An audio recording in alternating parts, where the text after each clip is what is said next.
Nagising ang lalaking ito sa loob ng isang bakal na kulungan. Wala siyang damit at hindi niya alam kung nasaan siya. Nang tumingin siya sa paligid, nakakita siya ng maraming katulad na kulungan na may mga sawimpalad na malapit ng maging alipin. Pero hindi naman nababahala si Evan sa buong eksenang ito. Dahil nang lumapit ang isang babaeng bandido para pakainin sila, basta na lang siyang tumayo at sinira ang kulungan na parang wala lang. Nang makita ng babae kung gaano kadali niyang sinira ang bakal, natakot siya at nagulat sa pag-akalang papatayin siya nito. Pero imbes na saktan siya, pinagaling siya ng bida natin at nalaman niyang tumutulong lang siya sa mga bandido dahil binihag nila ang kanyang nakababatang kapatid at pinilit siyang magtrabaho para sa kanila. Kaya nagpasya si Evan na tapusin ang lahat ng mga walang kwentang iyon dito mismo. Sinira niya ang pinto at pinalipad ito kasama ang unang bandido at wala siyang pakialam na hubad siya. Isa-isang pinatumba ni Evan ang mga ito, nag-iwan lang ng mga tumpok ng bugbog saradong bandido. Walang kalaban-laban ang mga nagulat na bandido. Masyado siyang mabilis at malakas para sa kanila. Sa wakas, narating niya ang kanilang boss, at ang tarantadong ito, kahit na itinuturing na napakalakas sa mundong ito, ay hindi man lang sumubok na lumaban. Nang makita kung paano tinapos ng bida natin ang mga huling bandido, nagmakaawa na lang ito na maghintay at tinanong kung ano ang gusto niya. Hindi problema ang pera at mga alipin, pero tinapos lang ng ating bida ang mga natitirang bandido at lumapit. Hindi maintindihan ng boss ng mga bandido kung anong nangyayari at kung bakit hindi niya magamit ang kanyang mga spirit power at kung bakit napakalakas ng hubad na lalaking ito. Tiningnan lang siya ni Edwin na parang isang kaawa-awang insekto at napagtanto ng tarantadong ito na lagot na talaga siya. Kaya nagsimula siyang tumakbo para ilabas ang kanyang huling alas, isang kulungan na may halimaw at sigurado ang boss ng mga bandido na tapos na ang bida natin. Pero nang sumugod ang halimaw, madali lang na hinarang ni Evan ang atake nito. Ngayon, talagang gulat na gulat ang tarantadong ito. Kailanman ay hindi pa siya nakakita ng taong sumalo ng direktang atake mula sa isang halimaw gamit lang ang mga kamay. Lumalabas na mayroong superhuman na pangangatawan si Jin at hindi lang iyon. Sumunod, inilabas niya ang kanyang divine power at tuluyang pinulbos ang halimaw gamit ang isang energy beam. At nang matapos, bumaling siya pabalik sa tarantadong iyon para bugbugin siya ng husto para sa ginawa niya sa lahat ng mga kaawa-awang kaluluwa. Pero bakit napakalakas ni Jin at paano niya nakuha ang kapangyarihang ito? Bueno, nagsimula ang lahat 100 milyong taon na ang nakalilipas. Isang malaking sakuna ang dumating sa planetang Earth na pumuksa sa buong populasyon ng tao sa buong mundo. Nagsimula ang kalamidad na ito ng isang misteryosong virus ang nagsimulang mag-mutate sa mga hayop, ginagawa silang mga nakakatakot na halimaw mula sa ibang mundo na kalaunan ay tinawag na mga corruptor. Sa loob ng ilang maikling taon, kumalat ng napakabilis ang salot kaya't nawala ang 99% ng populasyon ng sangkatauhan dahil sa pagkawasak. Sinubukan ng mga natitirang tao ang kanilang buong makakaya para ipagtanggol ang kanilang teritoryo at lumaban. Sa kasamaang palad, mabilis na naging malinaw na ang karaniwang pakikidigma ay walang silbi laban sa mga halimaw na ito. Dala ng desperasyon, nagsimulang mag-eksperimento ang mga tao sa kanilang sariling lahi. Sa lahat ng mga pagsubok, si Jin Shudu lamang ang tanging matagumpay na test subject na nagpakita ng tunay na resulta. Kasabay niya, gumawa ang mga siyentipiko ng isang counter-virus na binubuo ng mga nanomachine na idinisenyo upang ibalik sa dati ang nasirang kapaligiran ng planeta. Dala ang kanyang bagong nakuha na walang kapantay na mga kakayahan, si Jin ay naging superhuman na tagapagligtas ng mundong ito, palaging sinusubukang protektahan ang mga huling nabubuhay na grupo ng sangkatauhan. Gayunpaman, sa huli ang lahat ay nauwi sa wala. Huli na sila, at sa kalaunan, maging ang mga huling nabubuhay na tao ay namatay din. Dahil wala nang natitirang poprotektahan, tila nawala ng saysay ang pag-iral ni Jin, dahil nabigo siya sa mismong gawain kung saan siya nilikha. O iyon man lang ang pinaniniwalaan ng kanyang kaibigang siyentipiko na si Kagura. Mayroon namang ibang pananaw si Jin. Para sa kanya, mayroon pa ring dahilan para magpatuloy. Kahit na hindi niya mailigtas ang kasalukuyang populasyon, nanatili siyang kumpiyansa na ang kanyang mga kapangyarihan ay makakatulong sa mga susunod na henerasyon. Dahil puspusan ng nagtatrabaho ang mga nanomachine sa paglilinis ng impluensya ng mga corruptor sa kapaligiran, positibo siyang manunumbalik din ang Earth at handa siyang hintayin ang araw na iyon. Dahil dito, inilagay siya ni Kagura sa loob ng isang hibernation capsule na idinisenyo para panatilihin siyang buhay sa mga darating na siglo. Habang payapang natutulog si Jin sa stasis, patuloy na sinisira ng mga halimaw ang planeta. Ngunit habang ang mga dekada ay naging mga siglo at ang mga siglo ay naging milenyo, ang pagbabago sa pandaigdigang kapaligiran ay nagsimula ng lumaki ng mabilis. Ang mga kakaibang mutated na nilalang na iyon ay unti-unting nagsimulang humina, na nagbigay daan para sa mga bagong species na umunlad. Nagpatuloy ang siklo ng ebolusyon na ito sa loob ng 100 milyong taon, na sa huli ay nagdala sa atin sa isang eksena kung saan isang grupo ng 3 bagong evolved na humanoid ang desperadong sinusubukang takasan ang isang nakakatakot na halimaw. Ang mga nagpapanik na nakaligtas ay natisod sa isang sinaunang guho at mabilis na nagtago sa loob. Ang walang tigil na demonyong halimaw ay bigla na lang pumasok sa pasilidad para habulin sila. Nasukol sa isang sulok na wala nang matatakbuhan, ang tatlo ay handa nang maging masarap na hapunan para sa nilalang. Sa huling desperadong pagmamakaawa, sumigaw ng tulong ang babae sa grupo, nagdarasal na iligtas sila ng guardian god ng kanilang nayon. Milagrosong narinig ang kanyang mga salita, na naging dahilan ng paggising ng ating bida na natutulog sa kapsula sa likuran nila sa loob ng 100 milyong taon. Nagpakawala ng energy beam ang sinaunang tao, at tinamaan ng sapul ang halimaw. Walang ideya ang nalilitong tatlo kung ano ang nangyari, at lalo pang gumulo ang sitwasyon ng isang hubad na lalaki ang biglang sumulpot. Ang unang-unang ginawa ng hubad na tiyad na ito ay hanapin ang kanyang damit, na maayos na nakatago sa isang hindi masisirang lockbox na ginawa ng kanyang kaibigang si Kagura. Matapos buksan ang mga sinaunang sistema ng lab, natuklasan niya na para siyang nag-speedrun ng 100 milyong taon papunta sa hinaharap. Bagamat nasira ng paglipas ng panahon ang karamihan sa data, isang himala na gumagana pa rin ang mga makina. Mukhang ginawa ng nanomachine virus na nilikha ni Kagura ang dapat nitong gawin, pinuksa ang mga corruptor na tumulong mapreserba ang pasilidad. Nakahanap din siya ng isang communication cube na iniwan ng kanyang matalik na kaibigan, bagaman nananatiling misteryo ang laman nito sa ngayon. Pagkatapos ay humarap siya sa mga humanoid na lokal, na lubos na nakakalimutan na nakalawit lang ang kanyang pagkalalaki. Nang mapagtantong may mga bata na nakatingin sa kanyang kahobdan, mabilis siyang nagbihis, ibinabalik ang parehong sariwang anyo na dati niyang itsura milyon-milyong taon na ang nakalipas. Maya-maya lang, lumabas siya ng pasilidad kasama ang tatlo, para lang masilaw agad sa matinding sikat ng araw sa abot tanaw. Sa totoo lang, hindi niya inaasahan ang ganoong kasiglang tanawin. Ang tanawin sa harap niya ay kahanga-hanga, isang malaking kaibahan sa apokaliptikong lupain na dati niyang kilala. Agad na nagsimulang bumalik ang mga bata sa kanilang pamayanan, pinipilit na sumunod ang kanilang guardian god. Ang bida naman natin, sa kabilang banda, ay masyadong abala sa pag-isip kung anong uri ng species ang kanyang kaharap. Kung tutuusin, dapat ay fossil fuel na lang ang sangkatauhan ngayon. Ang mga humanoid na ito na may natatanging katangian ng hayop ay tiyak na resulta ng milyon-milyong taon ng ebolusyon na may kasamang patuloy na pakikialam ng mga nanomachine. Bukod pa riyan, nagsasalita ang mga ito ng eksaktong wika na ginamit ng mga tao noon na malakas na nagpapahiwatig na nagmula sila sa parehong pinagmulan. Nagpakilala siya bilang si Jin Shedu at hiniling na tawagin na lang siya sa kanyang unang pangalan. Bilang kapalit, nagpakilala ang babaeng may tainga ng kambing bilang si Hakama Phil. Ang lalaking mukhang koala ay si Danpo, at ang babaeng pusa sa tabi niya ay si Shandy. Nagpasya si Hakama na ipagpaliban muna ang iba pang pag-uusap at sinimulang hilahin si Jin, ipinapaliwanag na malapit lang ang kanilang nayon.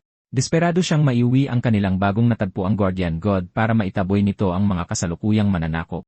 Nakalulungkot, pagdating nila, sinalakay at winasak na ang nayon at maraming bahay ang tuluyang natupok ng apoy. Talagang nawala sa sarili si Shandy sa nakakakilabot na tanawin at sumugod sa purong pagkasindak para hanapin ang kanyang ina. Habang tinitingnan nila ang pinsala, sandaling pinag-isipan ni Jin ang kanilang malubhang sitwasyon. Agad niyang napansin kung gaano karupok ang mga depensa ng bayan. Parehong gawa sa simpleng kahoy ang mga pader at mga bahay. Ang detalyeng ito pa lang ay nagpapakita na ang bagong sibilisasyong ito ay napakalayo sa teknolohiya kumpara sa panahon ng tao na kanyang naalala. Sa pagpasok nila ng mas malalim sa nayon, nakita ni Evain ang isang babaeng aktibong nakikipaglaban sa isang kakaibang halimaw. Sa isang tingin pa lang, halatang hirap na siyang makipagsabayan. Hindi nagtagal ay napagtanto niya na ang nilalang na kanyang kinakaharap ay kamukhang-kamukha ng mga corruptor mula milyon-milyong taon na ang nakalipas. Bukod dito, hindi lang ang mga nabubuhay na corruptor ang kakaibang bagay dito. Tila may alam na uri ng mahika si Hakama na nagpapaliwanag sa kanya. Sa huli, hindi na kinailangan ang kanyang pakikialam. Sumugod si Evain at walang kahirap-hirap na pinatumba ang halimaw sa isang malakas na sipa. Mabilis na kumilos, binuhat niya ang sugatang matandang babae, at tumakbo palabas ng danger zone, na nag-iwan kay Hakama ng malinaw na pagkakataon para ibigay ang pangwakas na atake. Ginamit ang kanyang mahika, nagpakawala siya ng isang maliit na bolang apoy na may malakas na epekto, na tuluyang nagpatumba sa halimaw. Habang tinitingnan ang patay na nilalang, kinumpirma ni Evain ang kanyang teorya. Tunay ngang tinanggal ng mga atmospheric nanomachine ang maalamat na kakayahang magpagaling ng mga halimaw na ito. Ang hindi niya maintindihan, gayunpaman, ay kung paano nagawang gamitin ng isang lokal na babae ang parehong mga nanomachine. Ang kanyang hula ay kumukuha ang mga taong ito ng mga nanomachine particle direkta mula sa himpapawid at ginagamit ito para sa mga offensive spell tulad ng ginagawa niya. Ang malaking problema ay, sa kasaysayan, tanging mga purong tao lamang ang may kakayahang manipulahin ang teknolohiyang iyon. Direkta niyang ipinahayag ang kanyang kuryosidad sa babaeng kaliligtas lang niya, nagtataka kung lahat ba sa panahong ito ay may ganoong mahika. Hindi siya lubos na sigurado kung ano ang kanyang punto, ngunit nilinaw niya na ilang tao lamang ang talagang may kakayahang gamitin ang abilidad na ito. Sa kanilang kultura, pinaniniwalaan na ang mga individual na binyayaan ng mga divine power ang tanging may pribilehiyong gumamit ng mahikang ito. Sa kanilang partikular na nayon, wala pang 4 na tao ang may ganitong katangian. Hindi na kailangang mag-isip ng malalim ni Jin para pagtagpi-tagpiin ang mga ito. Ang divine powers ay ang kanilang sinauna at magarbong paraan lamang para ipaliwanag ang pagmamanipula ng nanomachine. Nagmamadaling lumapit si Hakama sa matandang babae, na lola pala niya, at balisang nagtanong tungkol sa ibang mga taga na yon, para lang malaman na nakalikas na sila. Nakahinga ng maluwag ang tatlo sa narinig, bagamat labis na nag-aalala ang lola kung bakit bumalik pa ang mga bata sa mapanganib na nayon sa halip na sumama sa paglikas. Tutal, ang halimaw na kalaban lang nila ay isang uod lang kumpara sa dambuhalang adultong halimaw na kasalukuyang nananakot sa lugar. Bigla, isang boses ng katwiran ang bumasag sa tensyon, sinisigurado sa matanda na wala siyang dapat ikabahala. Yung dambuhalang mananalakay na binanggit niya, buong kumpiyansang sinabi ng bagong dating na kaya niya itong patayin ng mag-isa. Nagulat ang lola nang makita ang mga pamilyar na mukha pabalik sa lugar ng labanan at agad na tinanong ang lalaki tungkol sa ibang mga taga na yon. Kinumpirma ng mandirigmang bughaw ang buhok na ligtas nang nakarating sa kanlungan ang iba pang sibilyan. Lumalabas na ang matandang lalaking kasama ng lalaking bughaw ang buhok ay ama pala ni Hakama. Naging emosyonal ang muling pagkikita ng dalawa. Natural lang, tinanong niya kung saan ito nagpunta. Tapat na inamin ng dalaga na dumiretso siya sa selyadong pinto, na labis na ikinagulat ng kanyang lola. Galit na galit ang matandang babae na nagpunta si Hakama sa teritoryong iyon na pinabayaan na ng Diyos. Ayon sa lokal na alamat, ang lugar sa kabila ng pintong iyon ay para lamang sa Diyos na tagapagbantay ng nayon. Dahil lubos na nakaramdam ng panganib si Hakama sa pagsalakay ng halimaw, ipinaliwanag niyang humingi lang siya ng tulong sa Diyos. At buong pagmamalaki niyang itinuro, ang mismong Diyos mula sa kanilang mga alamat ay nakatayo sa tabi niya. May intindihan naman, labis na nagdududa ang lola, at diretsahang tumatangging kilalanin ang kung sino lang na binata bilang kanilang banal na tagapagtanggol. Ang mas malala pa, base sa kanyang itsura, inakala nilang kabilang ang ating bida sa isang mababang uri ng lahi, kaya't katawa-tawa ang ideya na bigyan siya ng ganoong kabanal na titulo. Sumingit si Munting Shandy para kumbinsihin ang kanyang kapatid na bughaw ang buhok na totoo si Jen. Bilang tugon, mabilis na binaliwala ng kanyang kapatid na puno ng diskriminasyon ang sinabi niya, partikular na itinuturo ang ordinaryong tainga ni Jen. Sa kanilang lipunan, sinumang walang namamanang katangian ng hayop ay itinuturing na mababang uri. Sa pagkakaalam ng lalaking ito, ang kanyang nakababatang kapatid ay biktima lang ng isang malaking inosenteng hindi pagkakaunawaan. Ganoon pa man, nanindigan ang dalagita, at buong pagmamalaking ibinunyag na madaling tinalo ng lalaking ito ang mananalakay na humahabol sa kanila. Walang pakialam, binaliwala ng kanyang kapatid ang ginawa nito, mayabang na sinasabing kaya rin niyang talunin ang isang mananalakay ng ganoon kadali. Ibinaling ang kanyang atensyon sa ating bida na mukhang pagod na sa lahat ng walang kwentang ito, binantaan ng mandirigmang bughaw ang buhok ang bagong dating. Sinabihang umalis agad sa nayon dahil wala silang lugar para sa isang nilalang na may mababang dugo. Dumiretso lang ng lakad ang madaldal kay Evan, patuloy pa rin sa pagdadaldal. Sobrang taas ng tingin niya sa sarili na kinuha niya ang trabahong pagpapakamatay na patayin ang dambuhalang mananalakay ng mag-isa. Siya nga pala, ang pangalan ng mayabang na bughaw ang buhok na ito ay SARS. Halatang nabahala ang lola sa padalos-dalos na desisyon na ginawa ni SARS. Pagkatapos ay ibinaling niya ang kanyang atensyon pabalik kay Evan. Kahit na wala pa rin siyang pakialam kung sino talaga ito, inamin niyang magiging bastos kung hindi niya ipapahayag ang kanyang taos-pusong pasasalamat sa pagligtas nito sa kanyang buhay. Pagkatapos niyang magpasalamat, humingi siya ng isang huling pabor, na tulungang ihatid ang mga bata pabalik sa ligtas na kanlungan habang titiyakin niyang hindi sasayangin ni SARS ang kanyang buhay dahil sa sobrang kayabangan. Hindi nakakagulat, diretsahang tumanggi ang ating bida na sumunod. Direkta nilang kinuwestiyon ang kanyang dangal, at tiyak na hindi siya tatayo lang doon at hahayaang tapak-tapakan nila ito. Nagpasya siyang sisiguraduhin niyang malalaman nila na hindi siya isang walang kwentang tagapanood, at tiyak na hindi siya isang mababang uri. Ang eksena ay nararapat na lumipat sa kalapit na lawa, na kasalukuyang pinamamahayan ng karimarimarim na dambuhalang halimaw.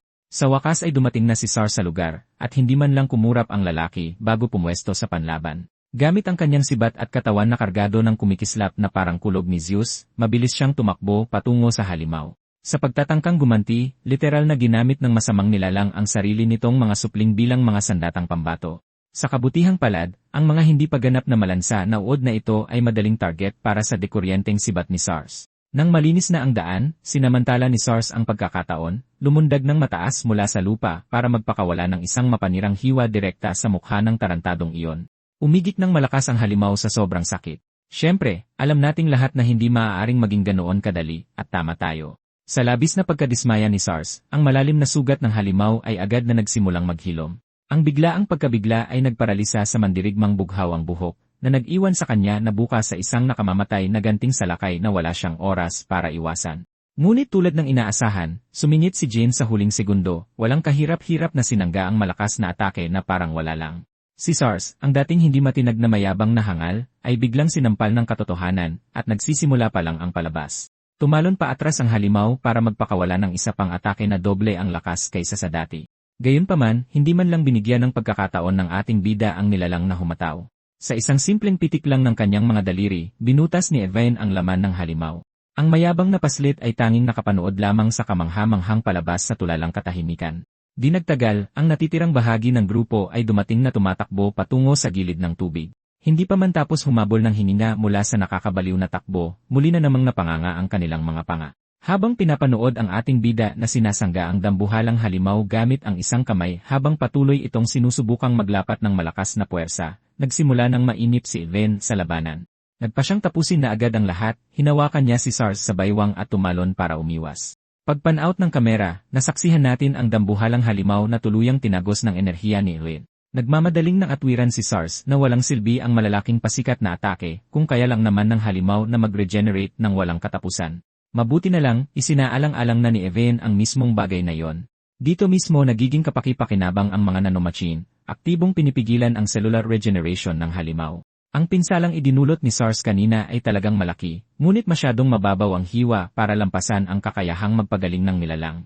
Sa ngayon, halos masiraan na ng bait si SARS sa pag-isip pa lang sa posibilidad na ang mababang uring lalaking ito ay maaaring ang kanilang Diyos na tagapagbantay. Nakakatuwa, mabilis na itinanggi ni Evain na mayroon siyang anumang banal na pinagmulan na magbibigay kwalipikasyon sa kanya para sa ganoong kadakilang titulo.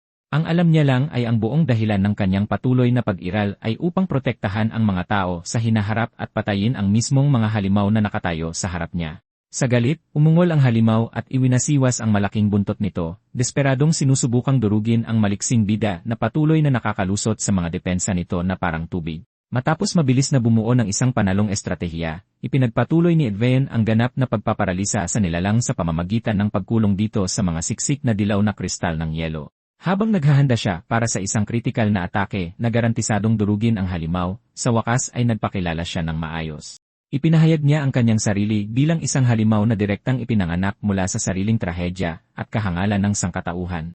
Siya ay isang relikya na nakaligtas sa 100 milyong taon ng pagtulog, ang itinalagang sandata na dapat maglinis sa mundo mula sa nakakatakot na banta na ito.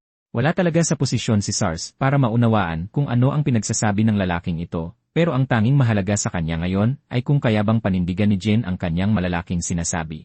Aba, syempre kaya ni Jane. Tutal, siya ang literal na bunga ng hindi mabilang na malupit at trahedyang eksperimento, isang sandatang inihanda ng higit pa sa imahinasyon, ipinanganak mula sa madugong kasaysayan ng sangkatauhan.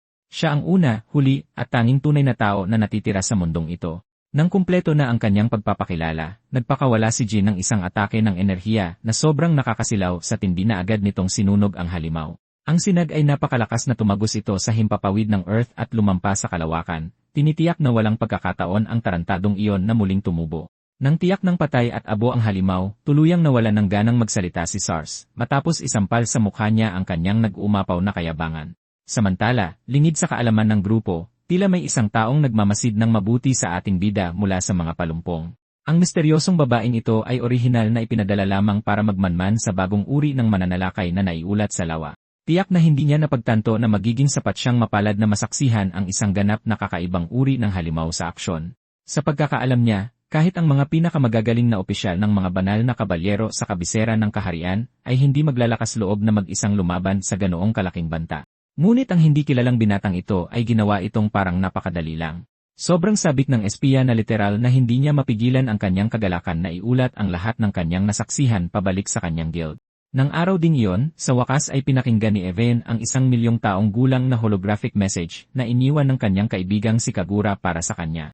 Sinimulan ng kanyang digital na kaibigan sa pag-amin na milyon-milyong taon na marahil ang lumipas sa oras na mapanood ito ni Jin. Dahil sa napakalaking paglukso sa panahon, desperadong iniisip ni Kagura kung ano ang itsura ng hinaharap ng Earth at kung gumaling na ba talaga ang kapaligiran ng planeta. Agad-agad, ibinigay niya ang masamang balita. Ang masasamang corruptor ay hindi kailanman tuluyang mawawala kahit na lubusang gumaling ang mundo mismo. At, sa totoo lang, ang katotohanan iyon ay halata na dahil kalalaban lang ni Jin sa isa sa kanila. Inihayag ni Kagura na habang si Jin ay nasa malalim na hibernation, pana-panahon din siyang pumapasok sa cold sleep para obserbahan ang unti-unting pagbabagong nangyayari sa buong mundo. Dahil sa pagpapanumbalik ng kapaligiran, unti-unting bumababa ang kabuuang bilang ng mga corruptor. Sa kasamaang palad, habang nagbabago ang ecosystem, nagsimulang mag-evolve ang mga corruptor kasabay nito. Ang adaptasyong ito ay isang malinaw na senyales na hindi kailanman magagawang tuluyang alisin ng mundo ang sarili nito sa banta na ito. Para kontrahin ito, ipinaliwanag ni Kagura na sinadya niyang i-genetically edit ang mga bagong umuusbong na anyo ng buhay, binibigyan sila ng potensyal na labanan ang mga corruptor sa halip na maging biktima lang ng mga ito. Higit pa riyan, ibinunyag ni Kagura na nag-iwan siya ng isang malaking power-up para mismo sa ating bida. Ang nakakatakot na hiringgilya na puno ng kumikinang na berdeng likido ay eksakto kung ano ang kailangang iturok ni Jin direkta sa kanyang mga ugat. Sa paggawa nito, agad na nagsimulang kumislap at maglabas ng mahiwagang enerhiya ang katawan ni Jin.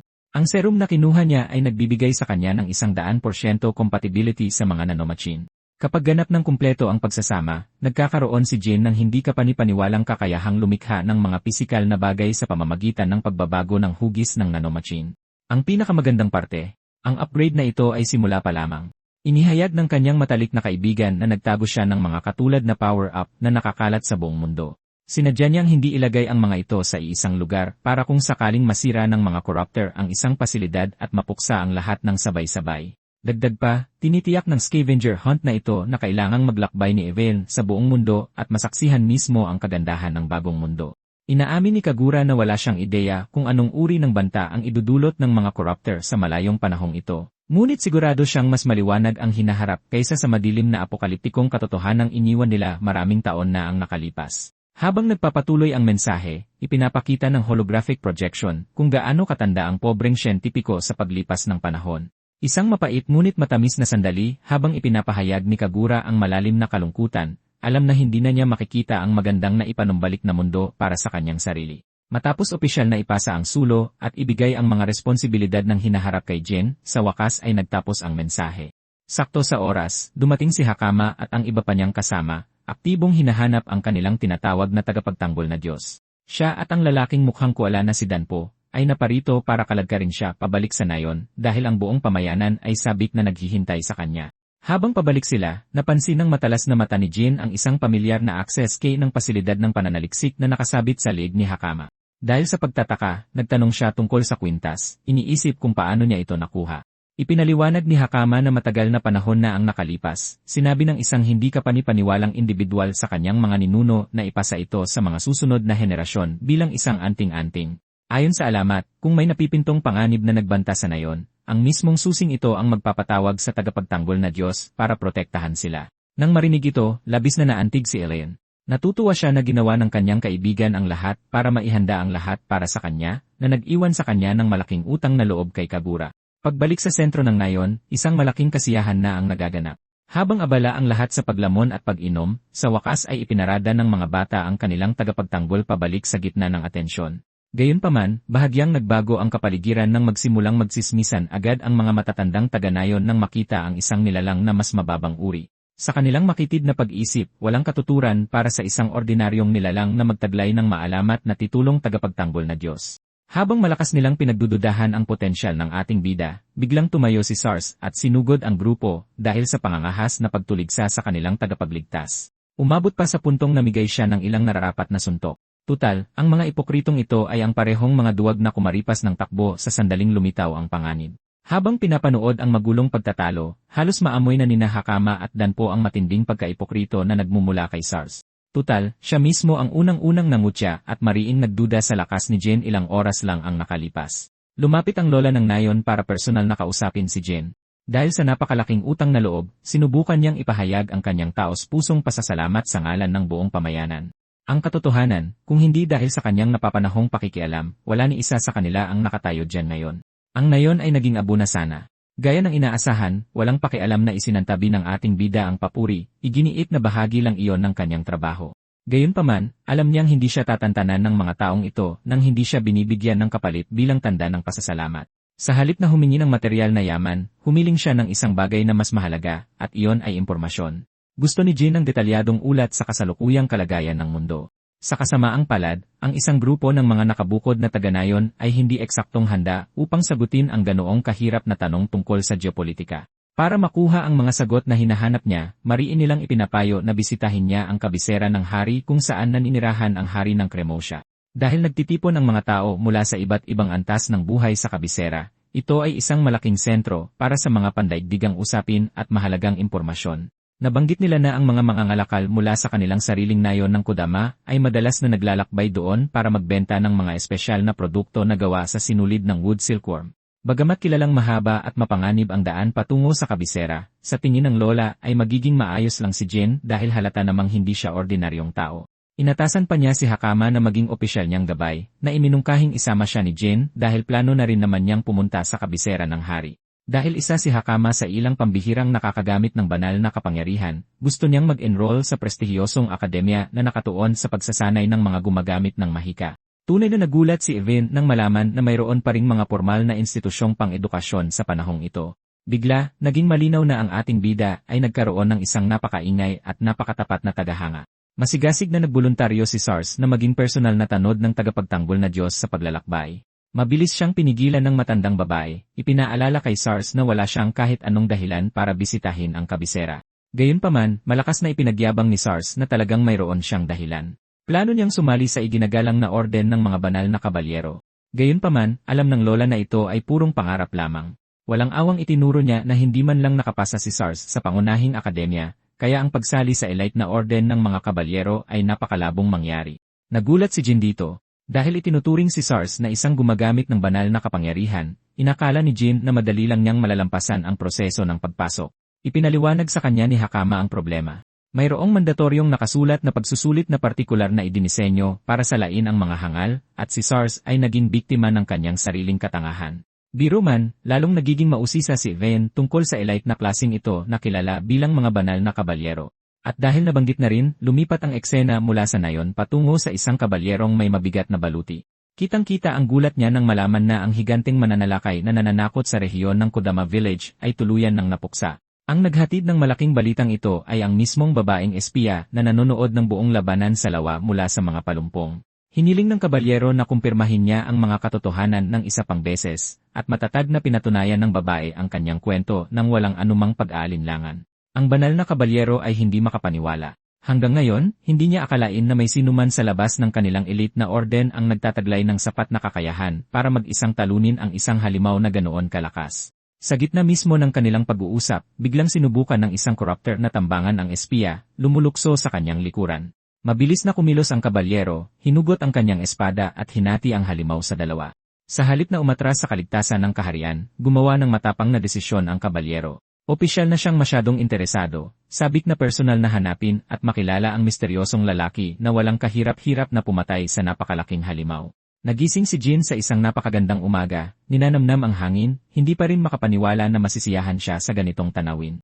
May bahagi sa kanya na nanghihinayang na hindi ito makikita ng kanyang mahal na kaibigang si Kagura kasama niya. Isa sa mga bata ang nagdala sa kanya ng kanyang damit, hinihimok ang tagapagtanggol na Diyos na isuot ang mga ito. Sa susunod na eksena, makikita natin ang ating bida sa labas ng nayon. Sinasabihan ng lola ni Hakama na gampanan niya ng maayos ang kanyang tungkulin bilang gabay, habang si Sars ay nagpapakitang dismayado na hindi siya ang nakapanguna kay Jin bilang gabay sa paglalakbay. Nagkaroon ng espesyal na interes si Jin sa lalaki, at pinuri pa ang mga galaw ni Sars. Tinitiyak sa kanya na hihintayin niya ang kanyang pagdating sa kabisera ng hari. Dahil sa sinabing ito, napatili si Sars na parang isang fangirl, hinahangad ang lahat ng mabuti para sa tagapagtanggol na Diyos at umaasang aalagaan niya si Hakama. Si Hakama mismo ay pinagsabihang mag-ingat.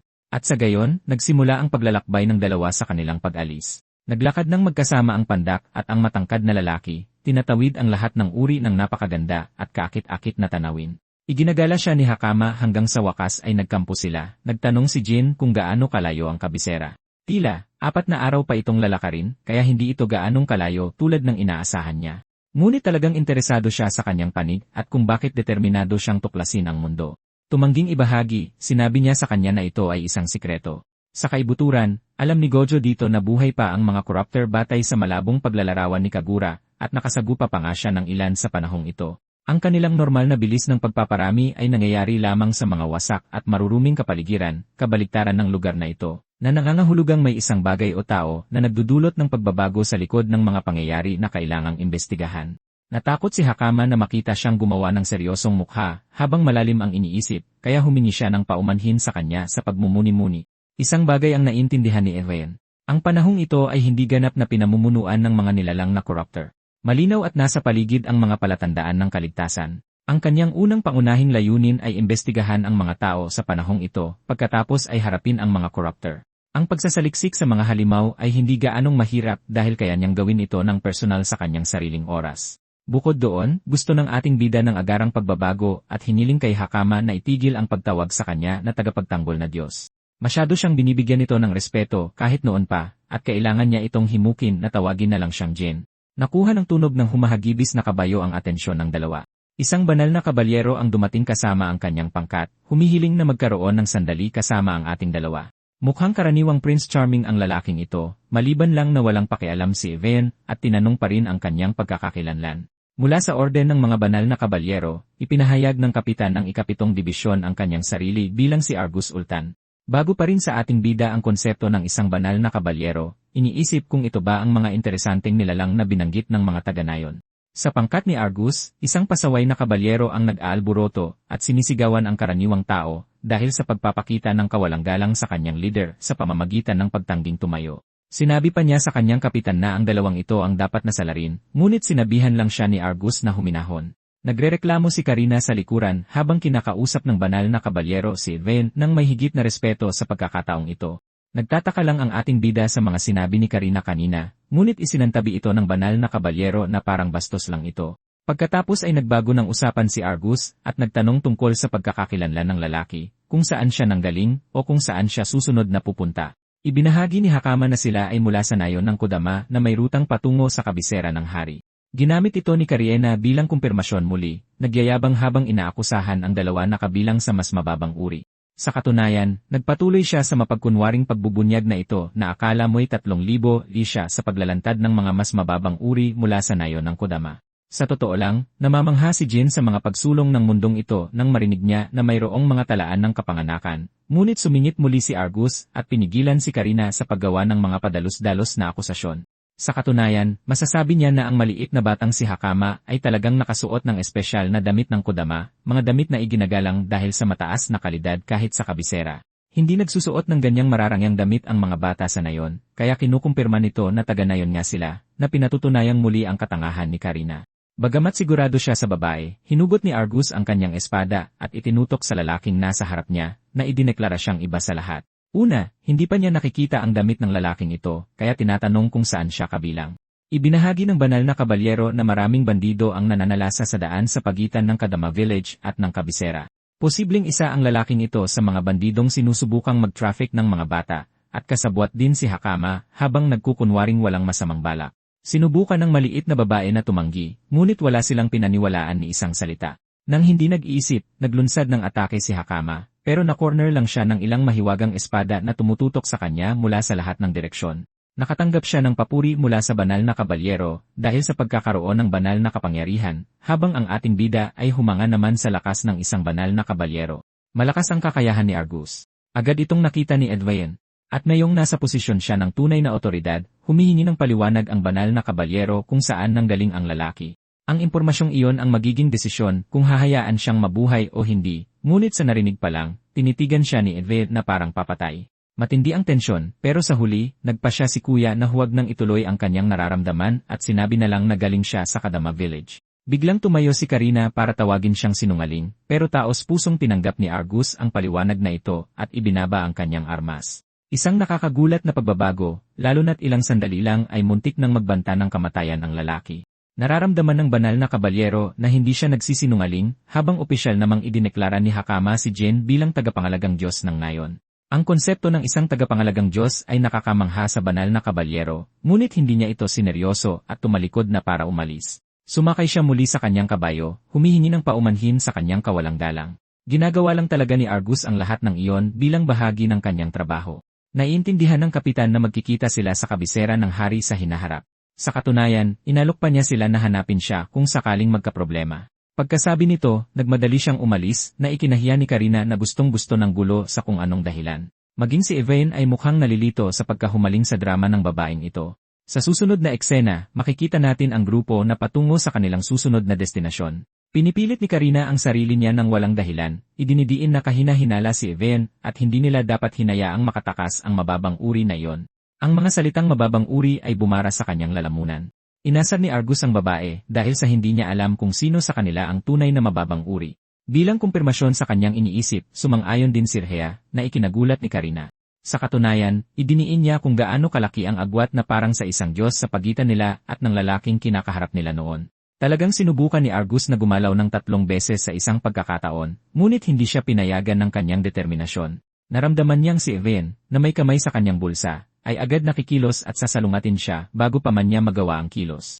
Ngayon hindi ko alam kung ano ang ibig sabihin niyan, pero ang galing ng ating bida. Siya nga pala, sinubukan pa ni Argus na gumamit ng banal na kapangyarihan, at sa harap ni Evain, hindi man lang gumana ang kapangyarihan na ikinatakot ni Karina. Ang parehong dalaw na ginawa niya laban kay Hakama at madaling na corner ito ay hindi man lang tumalab sa kanya. Sinubukan din ni Rhea na gawin ang pareho, pero nabigo rin na nagpapahiwatig na may ibang antas ng pagkakaiba sa pagitan ng kanilang lakas at ng isang halimaw tulad ni Evain. Ang isang gawa na tulad niyan, kahit sa pananaw ni Argus, ay magagawa lamang ng Supreme Commander ng mga kabalyero sa pinakamagaling na pagkakataon. Napangisi si Rhea at Karina, walang ideya ang hangal na babae kung gaano sila kalamang noon. Idiniin ni Prince Charming na nakakilala sila ng isang halimaw, isang kakaibang nilalang, at ayos lang kung nagkamali si Karina dahil bago pa lang siya sa kanilang unit. Tungkol naman sa pumatay sa mananakop ng nayon ng Kodama, hinala ni Argus na isang tao lang iyon. Sa tingin ni Karina ay mapanganib ang sitwasyon, ngunit matalino ang kanyang kapitan at naniniwalang mapanganib na atakihin ang isang tao nang walang anumang impormasyon tungkol dito. Naniniwala rin siya na kalmado lang si Evain dahil sa pagiging pasibo nito at sa ngayon, ang kanilang layunin ay bumalik sa kabisera ng hari dahil hindi na kailangan ang kanilang pakikialam. Ang huling bagay na pinag-usapan nila ay ipaalam sa guild ang sitwasyon ng mga bandido. At sa isip ni Argus, nanatili siyang hindi pamilyar sa karakter na ito na tagapangalagang Diyos ng Kadama Village. Kung magiging kakampi lang sana nila ang lalaking iyon, malulutas nito ang napakaraming problema na dinaranas ng kanilang bansa. Sa susunod na eksena, nasa daan na naman ang ating bida kasama si Hakama, binabanggit kung paano sila nakatagpo ng isang interesanteng tao noong isang araw.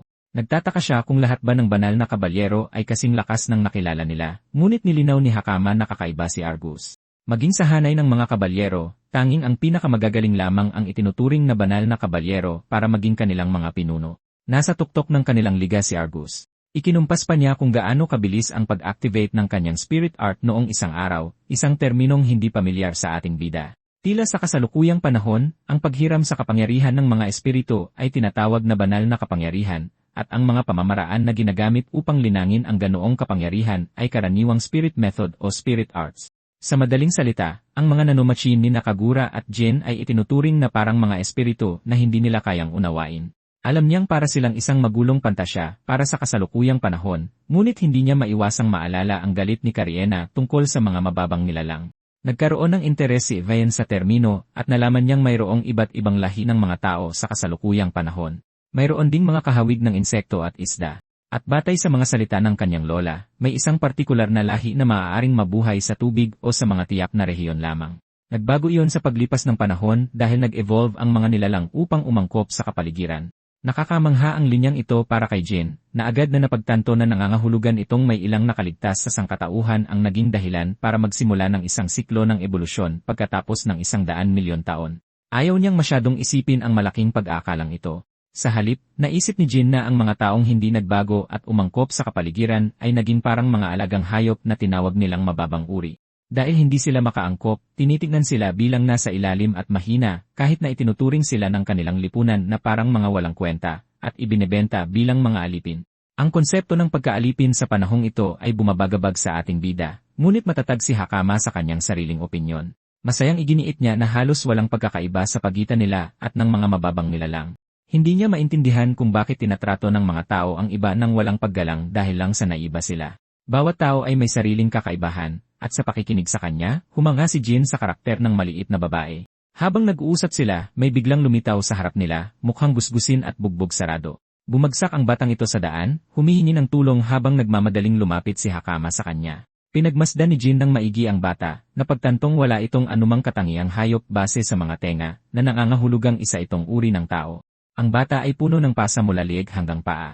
Ang mga pinsalang ito ay hindi normal para sa isang ordinaryong insidente. Sinusubukan ni Hakama ang kanyang makakaya para buhatin ang babae, habang ginagamit ni Jin ang kanyang kapangyarihan para pagalingin ito. Sa halip na magpasalamat, agad na itinigil ng bata ang pag-arte, at naglabas ng patalim na nakatutok sa liig ni Hakama, nagbabantang papatayin siya kung gagalaw siya kahit 1 pulgada mula sa kanyang kinatatayuan. Ang sitwasyong ito ay naging malayong malayo sa inaasahan ng ating bida. Ngayon sigurado na siyang na-set up siya mula pa sa simula. Inscan din niya ang kanyang paligid para tingnan kung sino ang mga nasa malapit. Isang lalaki ang biglang lumitaw mula sa manipis na hangin, pinupuri si Poirot sa kanyang ginawa sa pagsunod sa mga utos niya. Ang kakayahang ito ay tinatawag na stealth camouflage. Gumagana ito dahil sa mga nanomachine na sumisipsip sa mga imahe sa paligid at ginagamit iyon para lumikha ng isang balabal ng pagiging invisible. Ang tanging kahinaan ay nawawala ang pagiging invisible kapag gumalaw, ngunit ginamit nila ito ng maayos. Binuli ng kapitan si Jin, tinawag siyang mababang uri, at dahil sa pagkakaroon ng magagandang damit. Tinanong din niya kung saan nanggaling si Jin, pero ang ating bida ay seryoso at tahimik lang, kaya hindi siya sumasagot. Nag-aalalang sumigaw si Hakama para sa kanya, habang nagbabanta ang kapitan na papatayin ang babae kung maglalakas loob siyang gumalaw kahit kaunti. Kumilos na naman si Hakama sa sarili niyang paraan sa pamamagitan ng pag-activate ng kanyang kakayahan, ngunit sinigawan siya ng ating bida na tumigil kaagad. Ayaw niyang gamitin niya ang ganoong kapangyarihan laban sa mga tao na nagpapahiwatig na mapanganib ito. Hindi alam ng maliit na babae kung ano ang gagawin, habang ang kapitan bandido naman dito ay nagagalak sa pagkaalam na may banal na kapangyarihan din ang babae. Tinanong nila si Edwin kung kaya rin niyang gamitin ang ganoong lakas, pero nasa mood si kuya na makipaglaro, kaya nagkunwari siyang isang misteryo. Sa inis, sinipa siya pababa ng tanga, pinaalalahanan ang mababang uri na manatili sa kanyang lugar. Nagreklamo ang kapitan sa kanyang tauhan na sinusubukang sirain ang kanilang kalakal. Sa kabilang banda, wala silang mataas na inaasahan na maibebenta sila sa magandang presyo.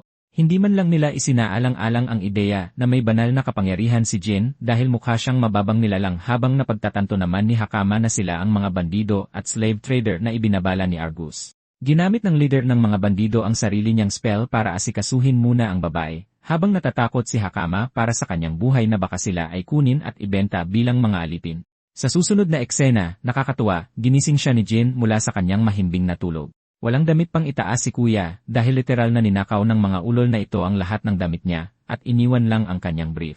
Mukhang ayos lang si Hakama pero totoong curious siya kung nasaan sila. Mukha itong isang uri ng kulungan kung saan pinananatili ang ibang mga alipin. Ipinaliwanag ni Edwin na ito ang taguan ng mga bandido, itinuturo pa ang mga nahuli bago sila. Mukhang nasa masamang kalagayan ang lahat ng mga taong ito.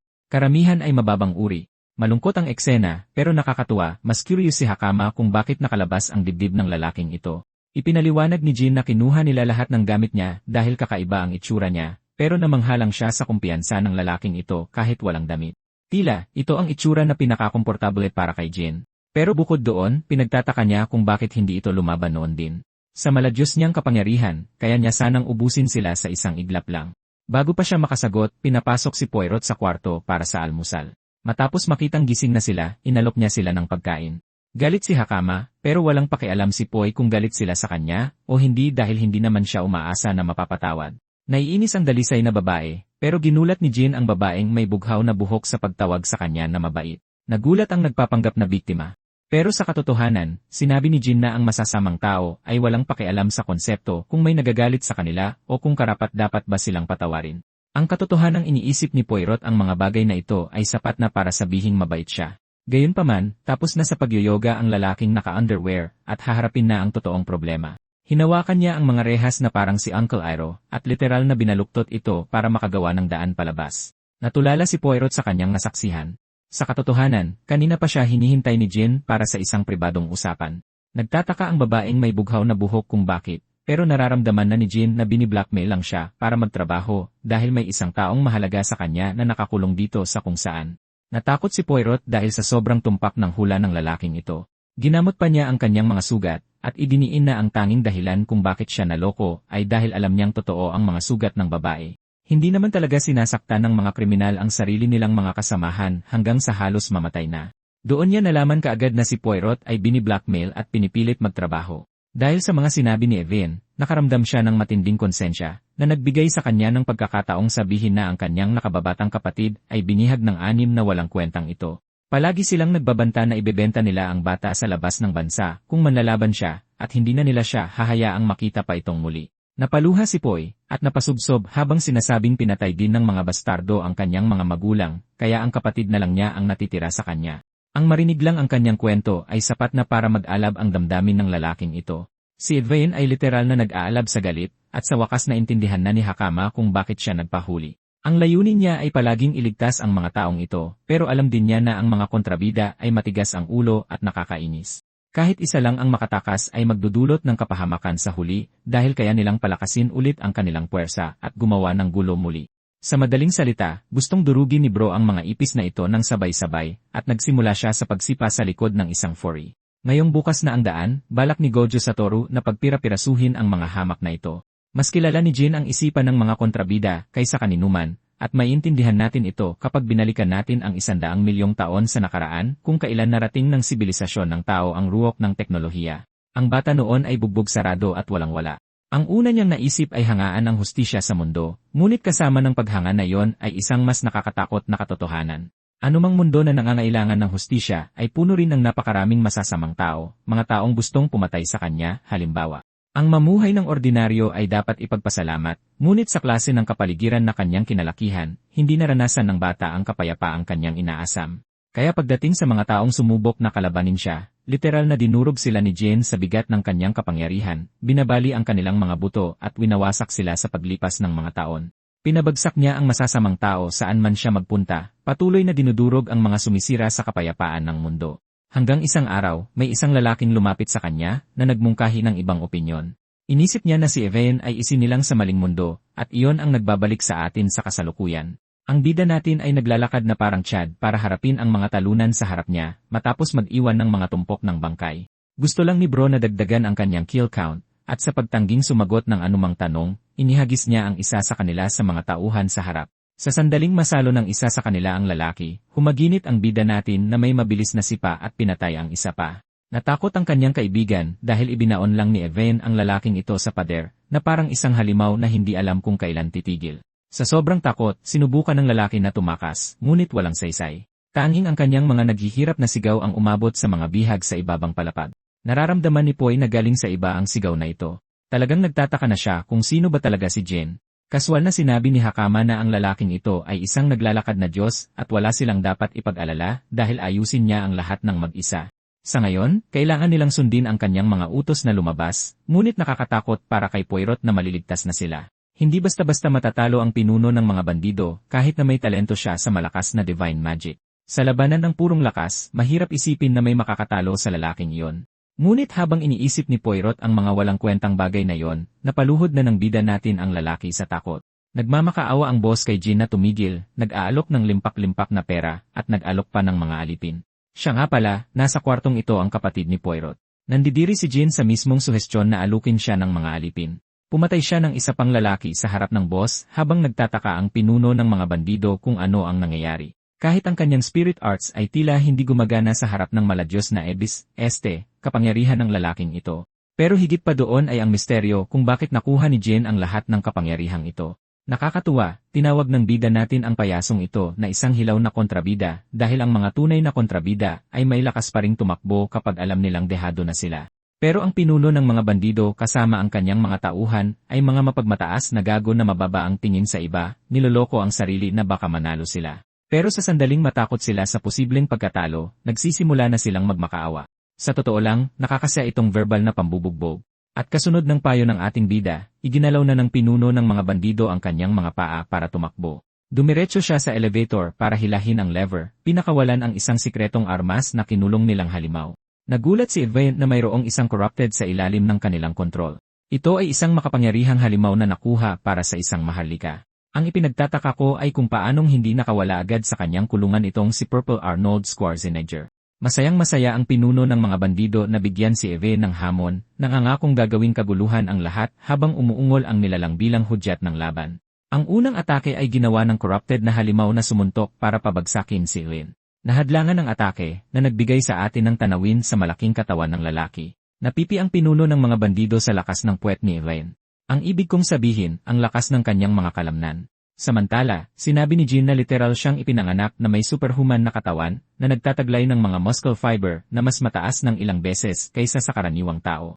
Ngayong siya na ang aatake, sinipa ng lalaking ito pabalik ang nilalang bago mangakong maglalabas pa ng kanyang lakas. Bumanat si Bro ng Kamehameha wave na parang si Goku, pinulbos ang halimaw sa isang pagsabog lang. Sa lahat ng kanyang kadaldalan, bumalik lang ang pinuno ng mga bandido sa kanyang sinimulan, nakaluhod na naman. Tinitigan siya ni Jin, iniisip kung ano ang susunod na gagawin ng kaawa-awang gago na ito.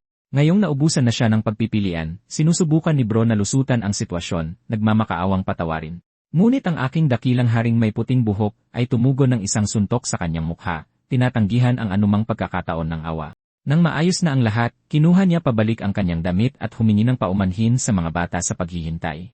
Una, gustong suriin ni Bro ang mga dokumento para makakalap ng direktang ebidensya ng kanilang mga krimen. Binuksan niya ang isang drawer at nakakita ng isang interesanteng hanay ng mga tala. Isang sulyap lang sa mga ito ay marahil isipin mong nanalo sa jackpot ang lalaking ito. Pero hindi, wala talagang ideya ang bida natin kung ano ang binabasa niya ngayon. Hindi pamilyar sa kanya ang wika, kaya masyado siyang seryoso para humingi ng tulong kay Hakama. Kahit na, hindi pa rin matukoy ni Jin kung bakit gumagamit ng corrupted ang mga bandidong ito. Para kumpirmahin ang kanyang mga hinala, sinuri niya ang mga punit-punit na labi ng halimaw na kanyang tinalo. Sa ganitong paraan, maa-access niya ang mga kamera ng mga nakapaligid na nanomachine na lumulutang sa silid. Gusto ni Jin na suriin ang mga talaan ng kahit nakaraang linggo lang at nakahanap siya ng footage na kanyang nagustuhan. Lumalabas na isang maharlika ang lumapit sa kanila dala ang halimaw at tumangging ipaliwanag ang kanyang mga intensyon sa nilalang. Sa halip, iniwanan niya sila ng isang pahiwatig. Nagpahiwatig ang tusong kontrabida na malapit nang bumagsak ang bansa. Tandaan ni Elvain ang detalyeng ito para sa hinaharap habang lumilipat ang eksena sa mga batang nakatakas mula sa kulungan. Sa huli, muling nakasama ni Poy ang kanyang nakababatang kapatid. Nagyakapan silang dalawa ng mahigpit, panatag na walang sinuman sa kanila ang malubhang nasaktan. Lumingon siya at tinawag na Diyos si Elvain, pinapasalamatan siya sa lahat ng kanyang ginawa, habang tumatanggi si Bro na tanggapin ang pangalan. Bukod doon, naku-curious siya sa mga taong nakaunipormeng pula na kasalukuyang dumadakip sa mga bandido. Lumalabas na mga miyembro sila ng staff ng guild. Sa katunayan, ang taong may kahangahangang buhok at balbas na nakatayo malapit sa kanila ay ang guildmaster ng kanilang lungsod. Naakit ang parehong lalaki kay Even at lumapit para magtanong kung konektado siya sa insidente. Kinumpirma ng ating bida ang kanyang kontribusyon, na nag-udyok kay Padrak na formal na magpakilala bilang guildmaster at pasalamatan siya sa kanyang mga ginawa. Tiningnan niya ang lalaki, na mangha kung paano natalo ng isang tao ang napakaraming kalaban nang hindi man lang tinatamaan. Kahit na may hitsura siyang isang inferior species, alam ni Padrak na hindi biro ang lalaking ito. Ibinahagi ng guildmaster na nagdulot ng malaking pinsala ang insidente. Nasa pinakamataas na bilang ang mga hiling para sa pagpuksa sa mga bandido. Nagtaka si Jin dahil iniisip niya na gagawin ng sinumang lord ang lahat para unahin ang paghuli sa mga bandido. Tumawa ang guildmaster, sinasabing kahit ang lord ay walang ganoong antas ng kapangyarihan. Ang pagharap sa mga krimen ay itinuturing na tungkulin ng mga miyembro ng guild, ang mga nanumpa ng katapatan sa hari.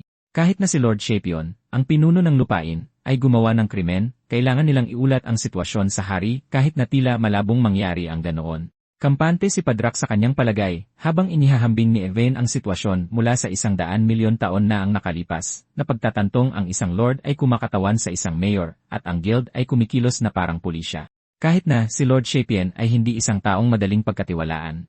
Nagpasya si Even na isuko ang lahat ng dokumentong nakuha niya mula sa mga bandido, tinatanong kung magagamit ba ito ng guild. Binasa ng guildmaster ang isa sa mga ito, at napagtanto na ito ay isang kumpletong listahan ng mga nakipagkalakalan sa mga bandido. Salamat sa listahang ito, madali nilang maaresto ang buong grupo. Dahil sa pagtataka, tinanong ni Even kung nasa listahan din ba ang pangalan ng City Lord. Ngunit kahanga-hanga, wala saan man ang pangalan ni Lord Shapion, na ginagawa siyang isang matalinong kontrabida na nagtatago ng kanyang mga bakas. Sa ngayon, wala gaanong magagawa si Even sa sitwasyon. Tumulong siyang palayain ang mga alipin, kaya gusto niyang malaman kung ano na ang mangyayari sa kanila ngayon. Tiniyak ng guildmaster sa kanila na akuin ng guild ang responsibilidad na ibalik sila ng ligtas sa kanilang mga tahanan kung may na-file na missing report. Pero para sa mga walang ganoon, sa kasamaang palad, wala silang mapupuntahan. Walang kwenta ang sistema dahil hindi nito isinasaalang-alang ang mga kaso tulad ni Napoer at Nino na nawalan ng mga magulang, kaya humingi si Jin ng isang silungan para sa kanila. Nakakagulat, ang panahong ito ay walang kahit isang shelter sa bayan. Si Padrak ay makakahanap lamang ng trabaho para sa mga batang ito. Pero dahil pareho silang itinuturing na inferior, magiging mahirap din yon. Nagtatampo ang mga bata, habang bigo si Jin na pareho lang pala ang lahat sa mundong ito. Ayaw niyang iwan mag-isa ang mga batang ito kahit na walang mapagtrabahuhan. Biglang may pumasok na ideya sa kanyang isip, kaya tinanong niya sila kung gugustuhin ba nilang dalawa na magtrabaho kung may pagkakataon. Pumayag si Puer at gusto itong subukan, na nagpaalala kay Evel sa ginintuang kabalyerong si Argus na minsang nag-alok na tulungan sila kung kinakailangan. Sa susunod na eksena, nasa Royal Capital Cromosia tayo para bisitahin si Argus. Pauwi na ang Holy Knight nang bigla siyang nakaramdam ng biglaang panginginig mula sa kung saan. Pagdating sa kanyang tirahan, sinabihan niya ang team na magpahinga na muna sa araw na yon. Bumalik si Argus sa kanyang silid.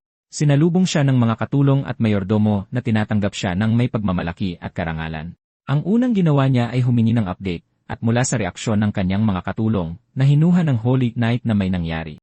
Humihingi ng paumanhin ang mayordomo sa pag-abala sa kanyang amo gayong kararating lang nito.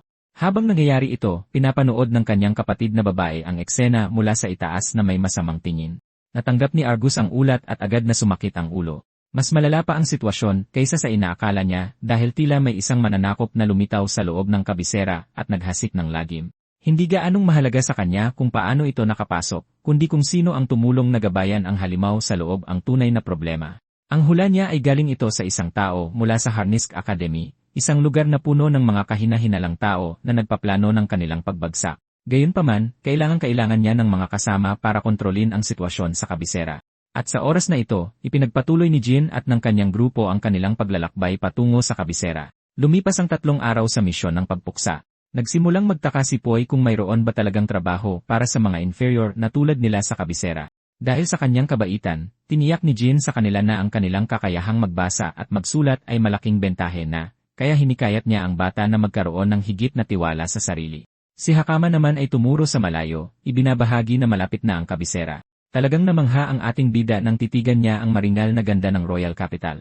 Pagsapit ng gabi, nakarating sila sa loob ng kabisera. Puno ng tao ang lugar. Ibinunyag ni Hakama na umaasa sa mga import ang kabisera, na nangangahulugang lahat ng uri ng kalakal ay available dito, kahit na ang damit na kodama na minsan nilang nabanggit. Naging interesante ito para kay Jin at napansin din niya ang isang grupo ng mga insect mutant. Maraming iba't ibang lahi dito na nagpapakita kung paano sila magkakaibang umunlad. Malinis ang mga kalsada. Pinakamataas din ang antas ng seguridad sa kabisera. Pero kahit sa lahat ng benepisyong iyon, may mga kasuklam-suklam na bahagi. Napagtanto ni Jin na bawat panahon ay may kanya-kanyang problema. Tinanong niya si Hakama tungkol sa entrance exam ng akademya at nalaman na gaganapin ito sa susunod na linggo. Maghihintay sila hanggang sa magsimula ang exam, ngunit sa pagkarinig sa kanilang usapan, isang blonde na babae ang nagtataka kung interesado ba ang grupong ito na pumasok sa Harnisk Academy, lalo na't mukha silang lahat na inferior species. Dumating kami sa mga silid ng hotel kung saan lumundag sina Hakama at Nino sa ibabaw ng malalambot na kama. Sa wakas ay makakatulog na sila sa isang maayos na lugar na yung natupad na ang paunang layunin ni Jin na makarating sa kabisera. Dahil dito, napaisip siya kung ano ang susunod niyang gagawin dahil kahit ito'y isang bagong panahon, kailangan pa rin niyang humanap ng paraan para kumita ng pera para mabuhay. Nga pala, nakakuha si kuya ng malaking halaga para sa pagpuksa sa mga bandido, pero alam niyang hindi ito magtatagal, lalo na't 4 sila. Tapos nariyan pa ang problema sa paghahanap ng trabaho para sa mga batang ito, at ang agarang solusyon dito ay isang pakikipagkita kay Argus. Gayunpaman, sa ngayon, wala silang alam tungkol sa lokasyon ng lalaki, o kung anong mga koneksyon ang maaaring magdala sa kanila sa kanya. Nag-isip si Jin ng maraming opsyon, na inuuna ang investigasyon sa mga corruptor. Alam niya na may mga tao sa panahong ito na sinusubukang pagsamantalahan ang mga halimaw na iyon para sa kanilang sariling mga layunin. Ang mga corruptor, sa kanilang kalikasan, ay napakadelikadong mga nilalang, kaya hindi sila maaaring pabayaan. Sa pagkakataong ito, hindi niya hahayaang harapin muli ng mga nabubuhay ang ganap na pagkalipol. Gayunpaman, kaswal niyang tinanong si Hakama kung ano ang ginagawa ng mga tao sa bansang ito kapag kailangan nilang magsaliksik ng isang bagay. Sa pagkakaalam niya, nagbabasa sila ng mga libro tungkol sa paksa o kumukonsulta sa isang taong maalam. Medyo mahal ang mga libro mismo. Kahit sa nayon, kailangan nilang basahin ng sabay-sabay ang mga libro para lang makabili nito. Kasabay nito, ipinagmamalaki ng Royal Capital ang isang kahanga-hangang aklatan na nagpapadali sa pananaliksik. Nagustuhan ni Jin ang ideyang iyon dahil ngayon ay magagamit niya ang aklatang iyon sa kanyang kalamangan at makahanap ng mga pahiwatig tungkol sa laboratoryong iniwan ni Kagura. Sa susunod na eksena, nasa receptionist desk si Kuya, ngunit hayagan siyang tinanggihan ng babae na gamitin ang pasilidad. Dahil ang mga libro ay itinuturing na sagradong pambansang pag-aari, hindi nila pinapayagan ang sinuman na basta-basta na lang pumasok. Ang mga mag-aaral lamang ng isang kinikilalang akademya o mga maharlika ang pinapayagang gumamit ng ganoong lugar na muling nagpapagulo sa sitwasyon para sa ating bida.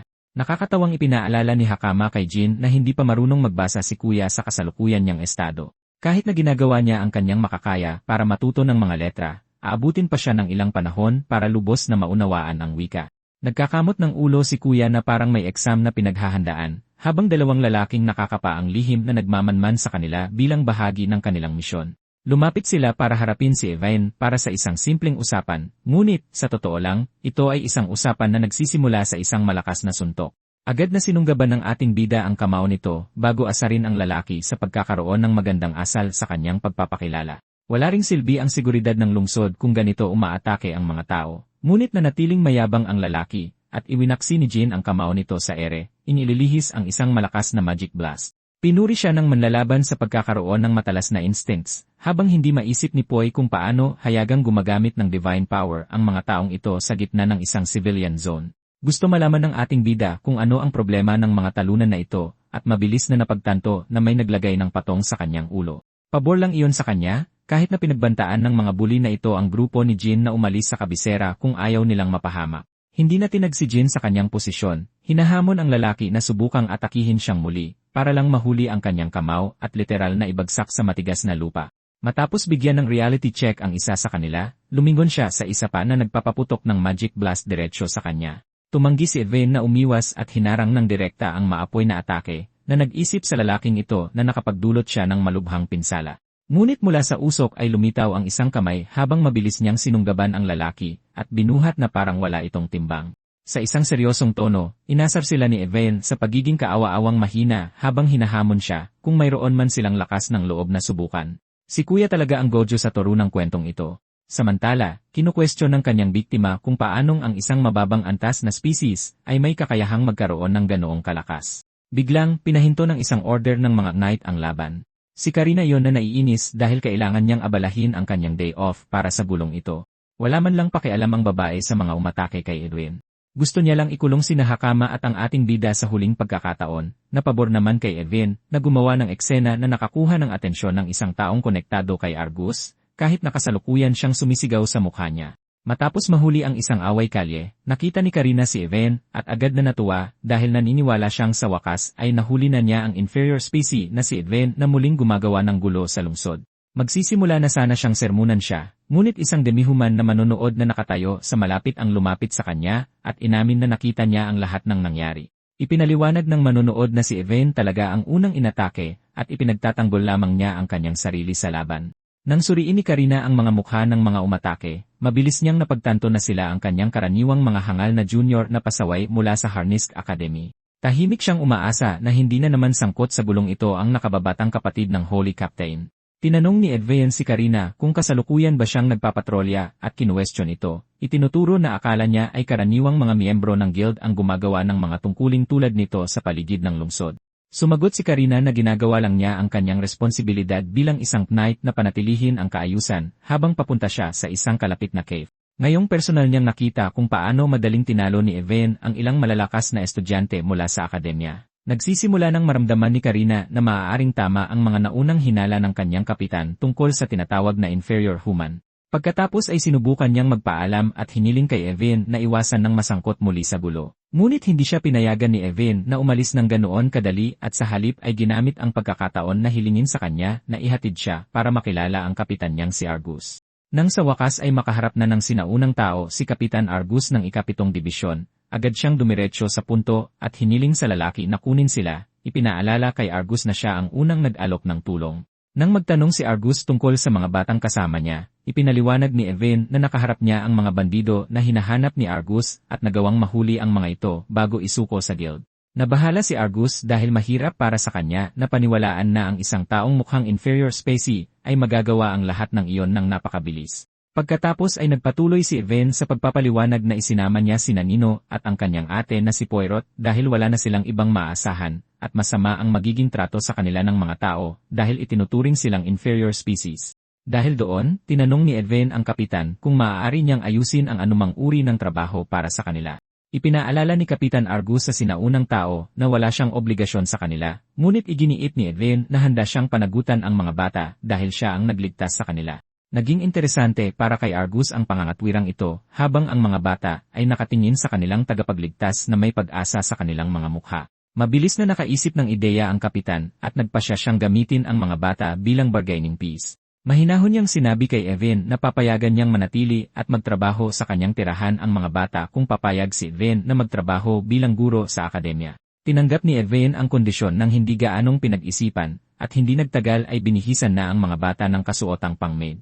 Taos-pusong nagpasalamat si Poy sa kapitan, habang inutusan naman ng kapitan ang kanyang ibang mga katulong na turuan sila ng maayos at siguraduhing walang mangyayaring diskriminasyon.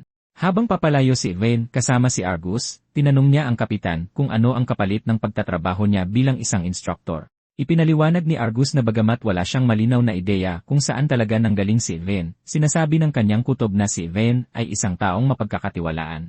Pagkatapos ay dumiretso na ang kapitan sa totoong punto at sinabi kay Evan na gusto niyang pumasok ito sa Harnisk Academy. Naging seryoso si Evan at humingi ng maayos na paliwanag, at sinimulang ilarawan ni Argus ang kasalukuyang labanan sa kapangyarihan sa loob ng kabisera. Ayon sa kanya, ilang paksyon ang nasa isang tahimik na Cold War para sa kontrol ng trono dahil malubha ang sakit ng hari at maaaring mamatay anumang oras ngayon.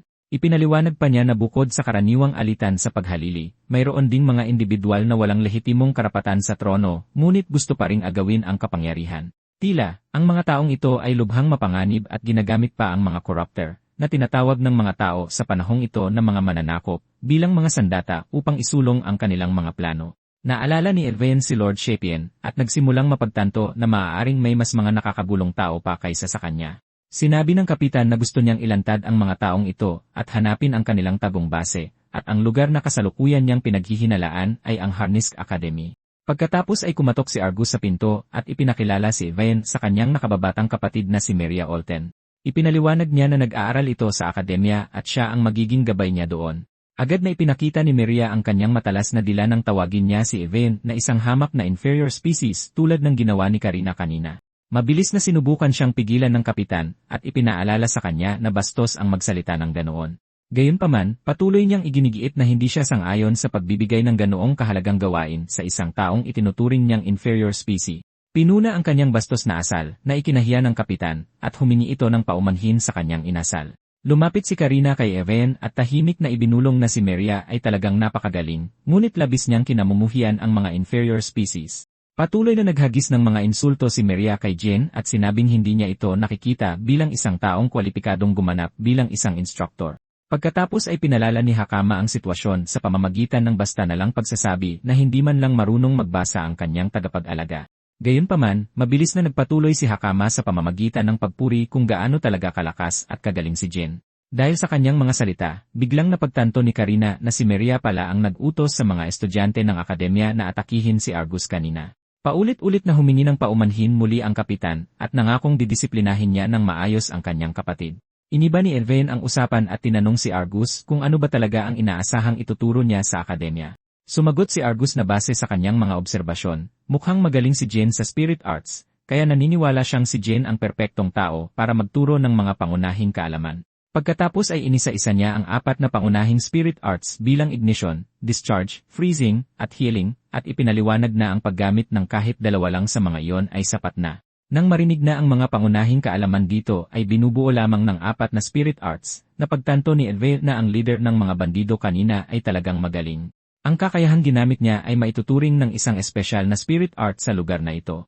Tahimik nang umiti si Jen habang nagpapasya na baka baguhin niya ang paraan ng pag-unawa ng mga tao sa panahong ito sa mga espesyal na kapangyarihan.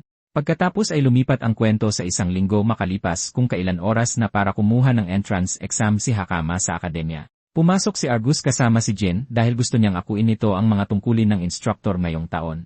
Tila bawat taon, isang dibisyon mula sa Knight Order ang dapat pumuno sa posisyong ito, at sa pagkakataong ito, turno na ng 7th dibisyon.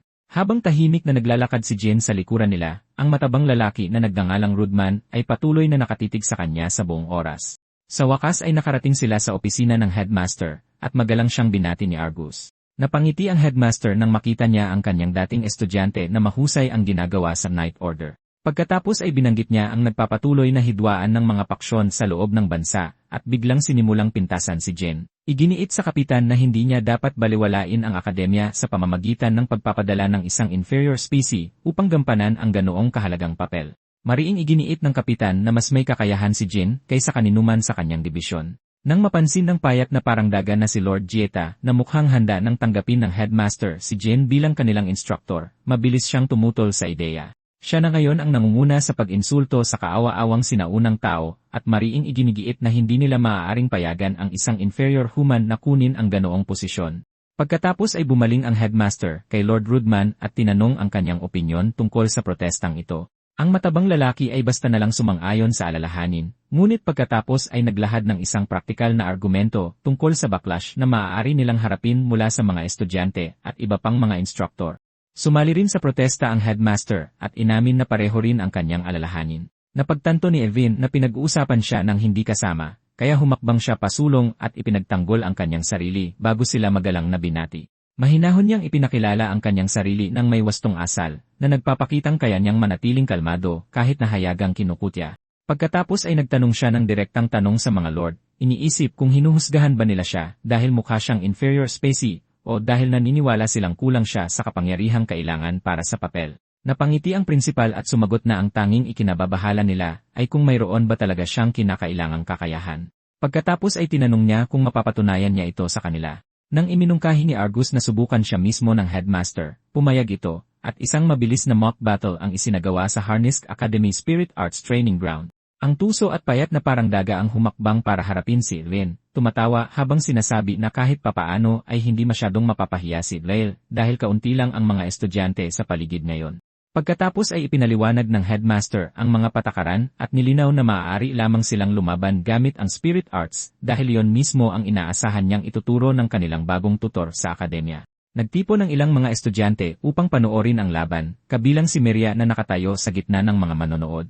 Excited siya dahil ito ang unang pagkakataon na makikita niyang personal na makipaglaban ang payat na parang daga. Alam na ni Evin kung paano ito magtatapos, ngunit bumuntong hininga na lang siya at hinayaan ang institusyon na masaksihan mismo ang kanyang kapangyarihan. Si Argus naman ay nagsimulang makaramdam ng pag-aalinlangan. Ito ang unang pagkakataon na makikita niya talagang lumaban sa harap ng iba ang taong inirekomenda niya at nag-aalala siya na baka mapahiya siya ni Jin sa harap ng lahat. Si Lord Jieta naman ay mukhang sobrang excited at tila sabik na tapusin agad ang laban habang inilalagay si Jin sa kanyang lugar. Mabilis niyang idineklara na siya ang unang aatake at agad na nagpakawala ng isang malaking bola ng apoy na pinaniniwalaan niyang sapat na upang talunin si Jin sa isang iglap.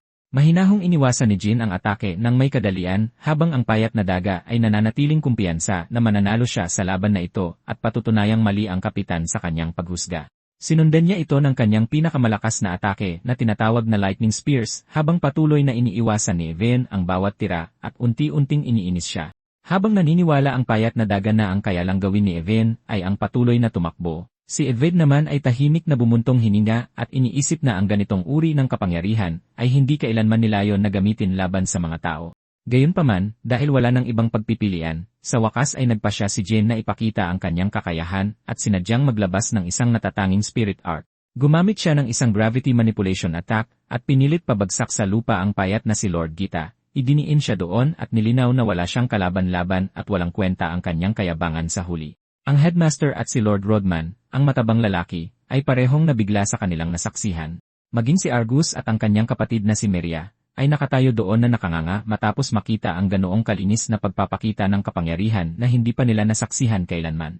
Nang tanungin nila kung ano ba talaga ang nangyari, mahinahong ipinaliwanag ni Jin na minanipula lang niya ang gravity sa paligid ni Lord Gita. Nang marinig niya ang mga taong nagsasabing hindi pa sila nakakita ng ganito dati, tahimik na ngumiti si Jin habang napagtanto niya kung gaano pa karami ang dapat matutunan ng mga estudyante pati na rin ng mga instruktor ng akademya. Nagngangalit ang mga ngipin ni Lord Gita sa pagkadismaya habang nakahandusay siya sa lupa na mukhang kaawa-awa. Dahil sa awa sa kulubot na matanda, sa wakas ay binitiwan ng ating bida ang gravity pressure na dumidiin sa kanya. Nagwala si Gita na sumisigaw na ang isang spirit technique na tulad nyon ay hindi dapat umiral. Iginigiit niya na ang inferior ay gumagamit ng isang uri ng iligal na panlilinlang. Ang ating bida ay tahimik na nakatayo doon at tinatanggap ang mga masasakit na salita na parang kampiyon habang ang matanda ay tumitili sa kanyang mukha na parang Karen. Habang pinapanood ang pagtatalo, mahinahong gumawa ng desisyon ang headmaster. Humanga rin ang mga nakapaligid na estudyante. Si Maria, sa partikular, ay hindi maintindihan kung paano niya kontrolado ang ganoong kalaking divine power. Karaniwan, halos walang taglay na ganoon ang mga inferior. Tumindi ang kanyang kuryosidad at determinado siyang alamin kung sino talaga si Elaine.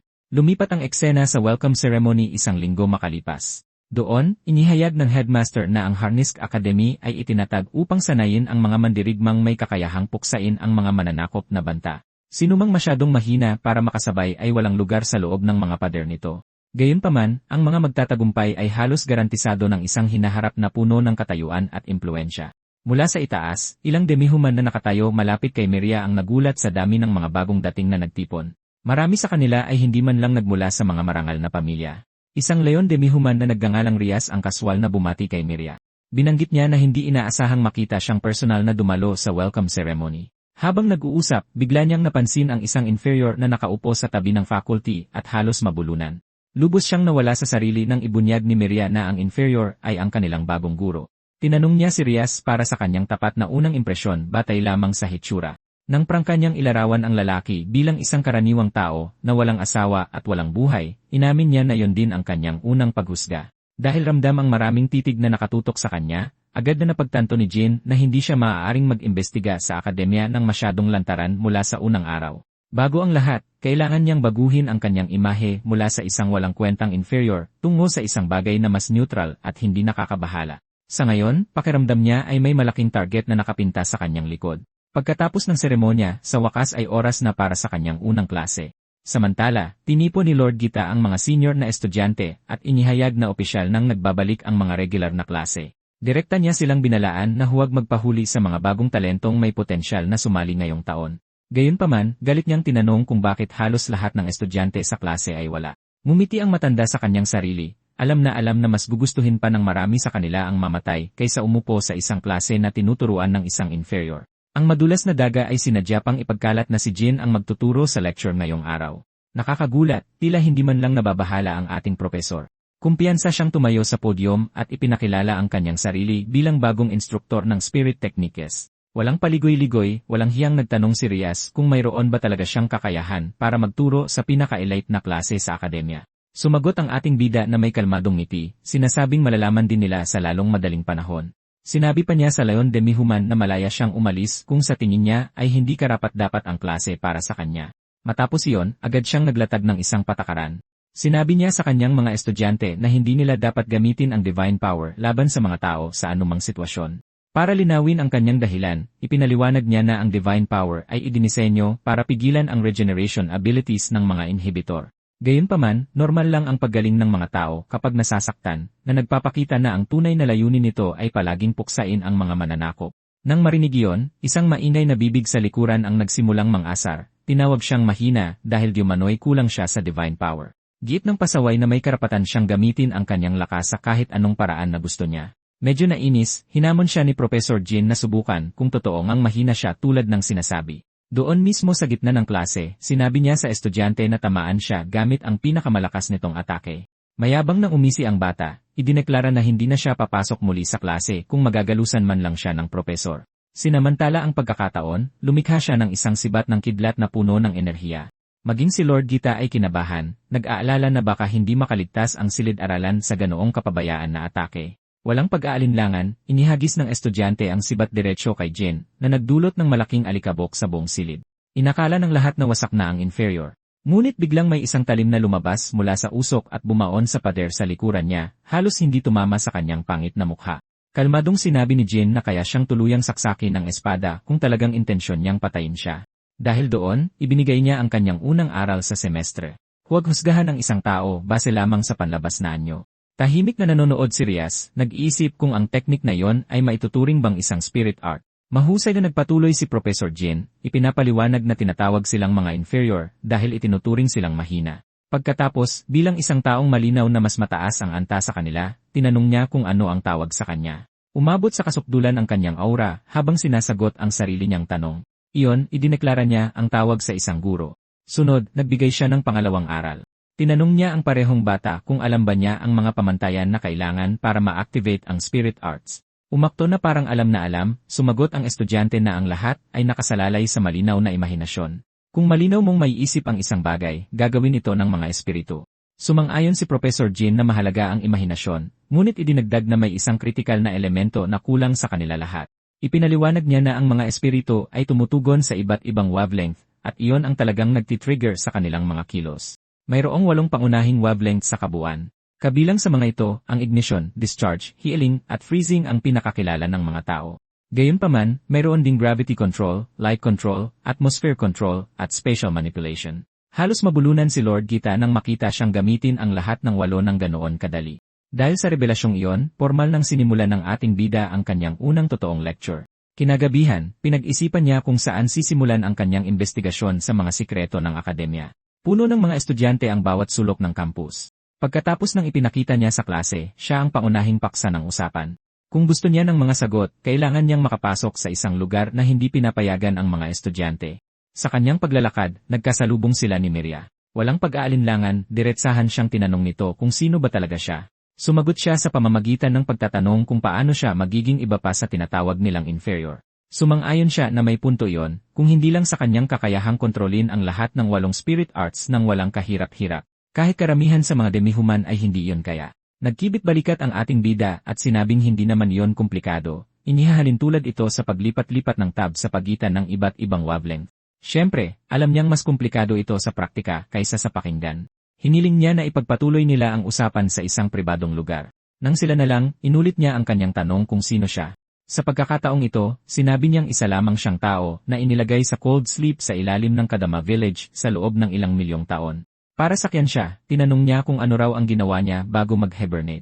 Tapat na sumagot si Evain na nagsilbi siya bilang isang Special Forces agent para sa kanyang bansa. Kahit libu-libong taon na ang lumipas, malinaw niyang naaalala ang mga araw na iyon na parang ilang taon lang ang nakalipas. Dahil sa kuryosidad, nagtanong pa siya kung bakit ang isang taong lumaban para sa kanyang bansa ay ikukulong sa cold sleep. Nalungkot siya, inaming nabigo siya sa kanyang misyon. Talagang naniwala siya na kung pinilit niya ang kanyang sarili ng husto, maililigtas niya ang lahat. Ngunit nabigo siya sa huli at nawala ang lahat sa kanya. Inamin din niya na hindi basta-basta ang pagiging propesor niya. Kailangan niya ang impluwensya ng pamilyang Alton. Pagkatapos, tinanong niya kung saan sila pupunta. Dinala siya nito sa isang maalikabok at sirang silid, ipinaliwanag na dati itong bodega kung saan itinatago ng mga instruktor ang kanilang mga kagamitan sa pagtuturo. Sa isa sa mga estante, isang estatwa ng kuwago ang agad na nakakuha ng kanyang atensyon. Tinanong niya kung ano ang tunay na dahilan kung bakit siya dinala dito. Kaya inamin ni Miria na iniimbestigahan niya ang kakaibang bakanting espasyo na nasa tabi mismo ng bodegang ito. Masyado itong malaki para hindi lang gamitin, kaya sigurado siyang may itinatago itong mahalagang bagay. Walang sinayang na segundo, kaswal na inabot ni Professor Jean at kinuha ang estatwa ng kuwago. Tiningnan niya ito nang may pagtataka, nag-iisip kung bakit niya hinihimas ang isang maalikabok na lumang dekorasyon. Sa sandaling bahagya niya itong pihitin, gumalaw ang mga estante ng libro, na nagpapakita ng isang nakatabong daanan papasok sa mas malalim na bahagi. Kalmado niya itong binati sa pagiging tama tungkol sa pagkakaroon ng isang lihim na silid. Natulala si Maria, hindi maintindihan kung paano niya nalutas ang mekanismo ng ganoon kabilis. Kalmadong ipinaliwanag ng ating propesor na napansin niyang ang kuwago lang ang tanging malinis na bagay sa isang silid na nababalot ng makapal na alikabok. Pagkatapos nito, sinabi niya sa kanya na manatili habang siya ay papasok para mag-isa na imbestigahan ang kahina-hinalang silid. Nagulat, mariing sinabi ni Maria na sasamahan niya siya. Ipinaalala niya sa kanya na maaaring may mapanganib na mananakop sa loob at baka hindi niya ito maprotektahan. Nilinaw ng blonde na hindi dapat maliitin ang kanyang mga kakayahan. Kumpiyansa niyang sinabi na mas mataas ang kanyang antas kaysa sa lahat sa kanyang klase, at tanging ang kanyang kapatid lang ang posibleng makahigit sa kanya. Nang marinig iyon, nagpasya siyang pagkatiwalaan ang kanyang sinabi. Maingat silang bumaba sa luma at sirang hagdanan na mas malalim pa pala kaysa sa inaasahan nilang dalawa. Tahimik na hinangaan ni Maria kung gaano kadali ang pagkontrol ng liwanag sa kabuwang kadiliman. Kaswal na nagbiro ng malakas si Evain na ang lugar ay parang perpektong dungsyon para sa mga halimaw sa isang fantasy game na ikinalito ng dalaga sa kanyang gamer reference. Muling na curious, binanggit niya ulit ang kanyang backstory. Tinanong niya kung mayroon na ba siyang suspect sa isip dahil ang paghahanap ng mga banta ay di umano'y kanyang espesyalidad. Hindi niya maiwasang matuwa sa kung gaano kabilis niyang tinanggap ang kanyang hindi kapanipaniwalang kwento. Bilang maliit na gantimpala sa kanyang tiwala, isiniwalat niyang may malakas siyang hinala na maaaring sangkot si Lord Rudman. Agad siyang nagtanong kung bakit siya ganoon kasigurado.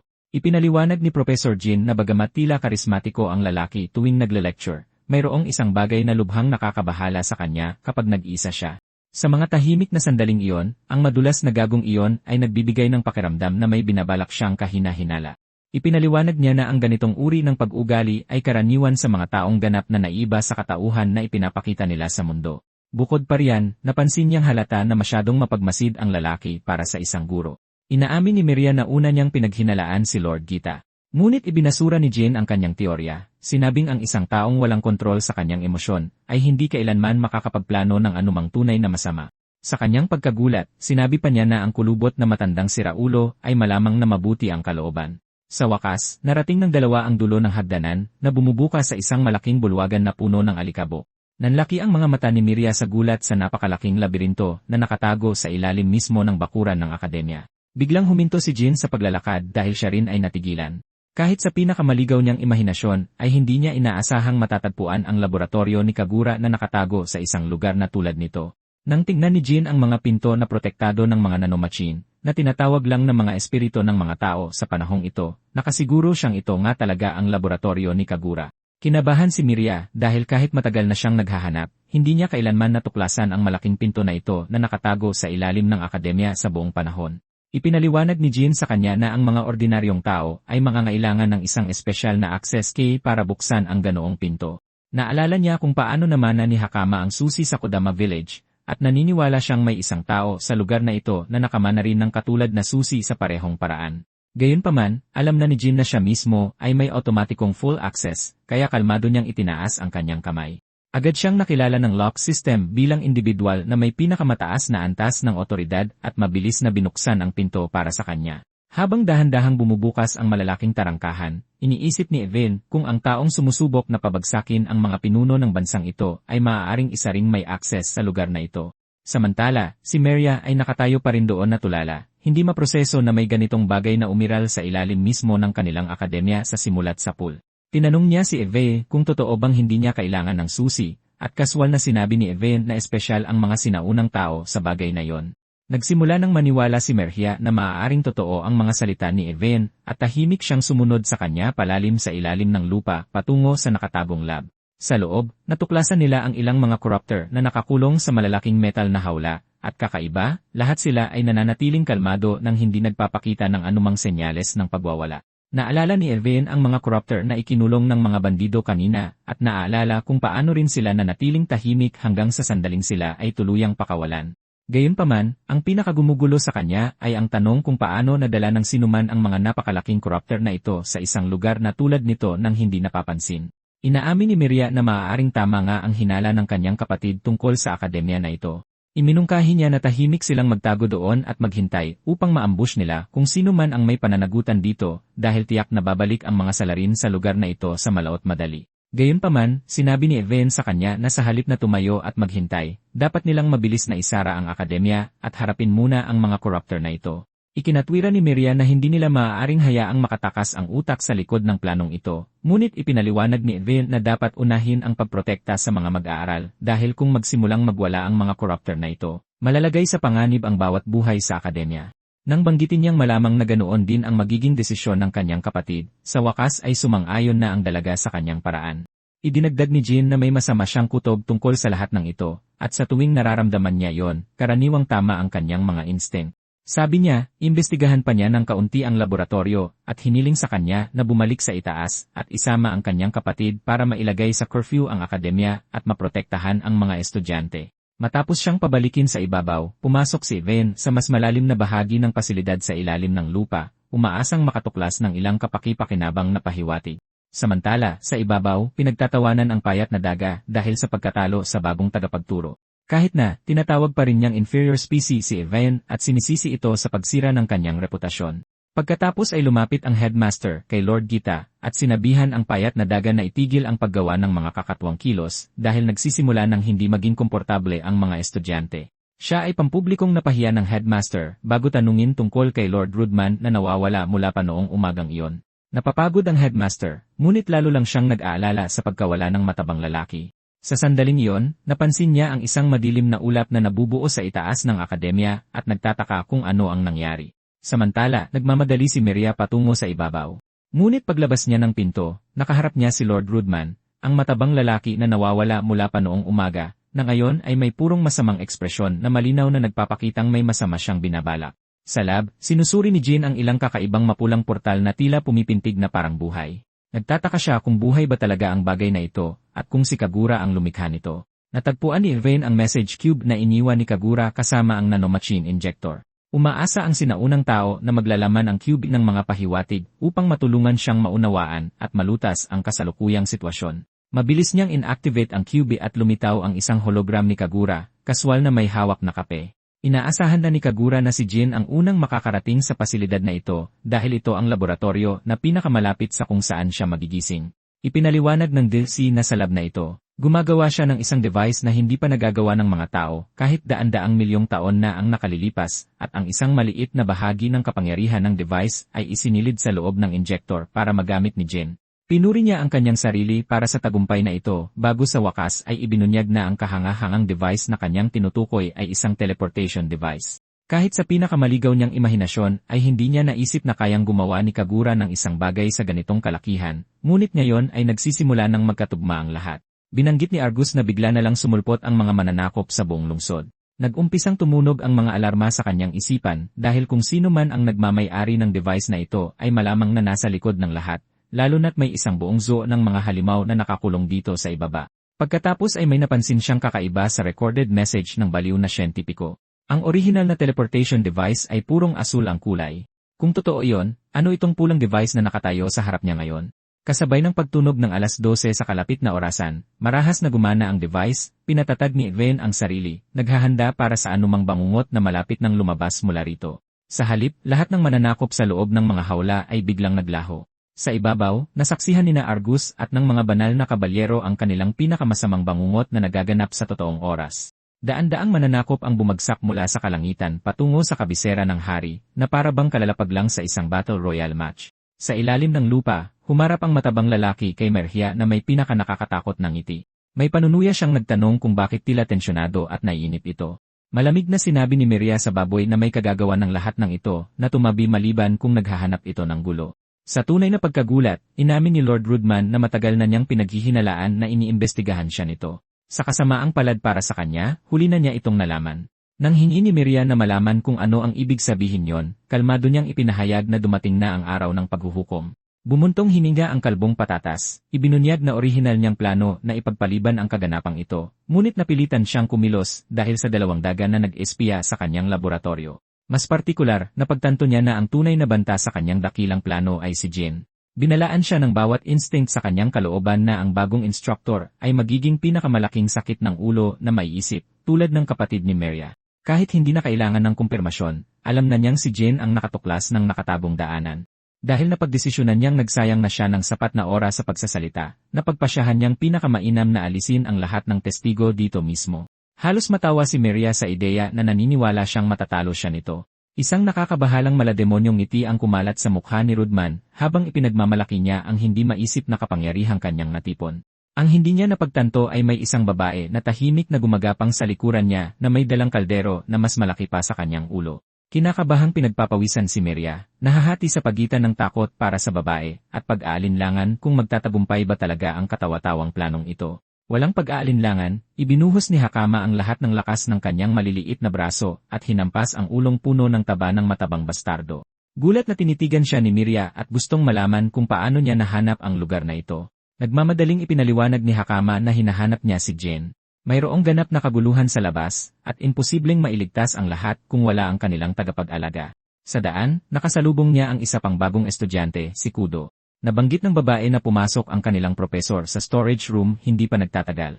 Ang bagong babae ay medyo nakokonsensya sa pagpapatumba ng isang guro, ngunit iginiit ni Hakama na nararapat sa manyak ang lahat ng iyon. Bukod pa rito, dahil hindi niya nakita ang kanilang mga mukha mula sa likod, madali nilang maibibintang ang sisi sa blonding prinsesa kung magkagulo. Sa sandaling iyon, sa wakas ay narating ni Jin ang tuktok ng hagdan. Nag-aalala, tinanong niya kung ano ang nangyari, para lang makita ang isang malambot na baboy sa sahig na parang natumbang bowling pin. Mabilis siyang ginising ni Hakama sa katotohanan at ipinaalam sa kanya na ang lungsod sa labas ay nasa ganap na kaguluhan. Hindi siya nagulat dahil alam na niyang isa lang ang destinasyon na maaaring pagdalhan ng mga mananakop mula sa lab. Namutla si Merhia nang mapagtanto niya ito, at silang tatlo ay nagmadaling lumabas nang hindi nagsasayang ng isa pang segundo. Naglalagablab ang apoy sa buong lungsod, at halos kalahati nito ay guho na. Nagkakalat ang mga takot na mamamayan sa iba't ibang direksyon habang nagkakagulo. Sa lahat ng mga sumasalakay na nilalang, isang halimaw na mukhang dambuhalang Vilgax ang namumukod tangi bilang pinakamalakas. Ang makita ang kanyang minamahal na tahanan na naging ganito ay nag-iwan kay Miriam na ganap na hindi makapagsalita. Samantala, nararamdaman ni Evan ang bigat ng kabiguan na dumadagan muli sa kanyang dibdib. Iniisip na dapat niyang sinira ang device noong may pagkakataon pa siya. Muling ginising ni Hakama si Evan pabalik sa realidad. Itinuro niya ang malaking halimaw na may galamay na naghahanda ng isang mapanirang atake na direktang nakatutok sa palasyo ng hari. Determinado na pagbayaran ang kanyang pagkakamali, ginamit ni Evan ang iniksyon na iniwan ni Kagura para sa kanya. Matapos itong gamitin, nagkaroon siya ng isang mas mahinang bersyon ng teleportation. Ipinaliwanag ng baliw na siyentipiko na ang mga nanomachine ay nag-imbak lamang ng sapat na enerhiya para i-activate ito isang beses sa bawat 24 na oras. Bukod pa riyan, ang saklaw nito ay sinasabing limitado sa maikling distansya na abot tanaw ng gumagamit. Gayunpaman, ang mga paghihigpit na iyon ay para lamang sa mga ordinaryong gumagamit, at si Jin ay hindi ordinaryo. Ang isang taong kasing husay niya ay halos kayang mag-teleport hanggang sa abot ng kanyang paningin. Walang pag-aalinlangan kahit isang segundo, naglaho siya at muling lumitaw ng direkta sa landas ng malaking laser beam bago pa man ito tumama sa palasyo ng hari.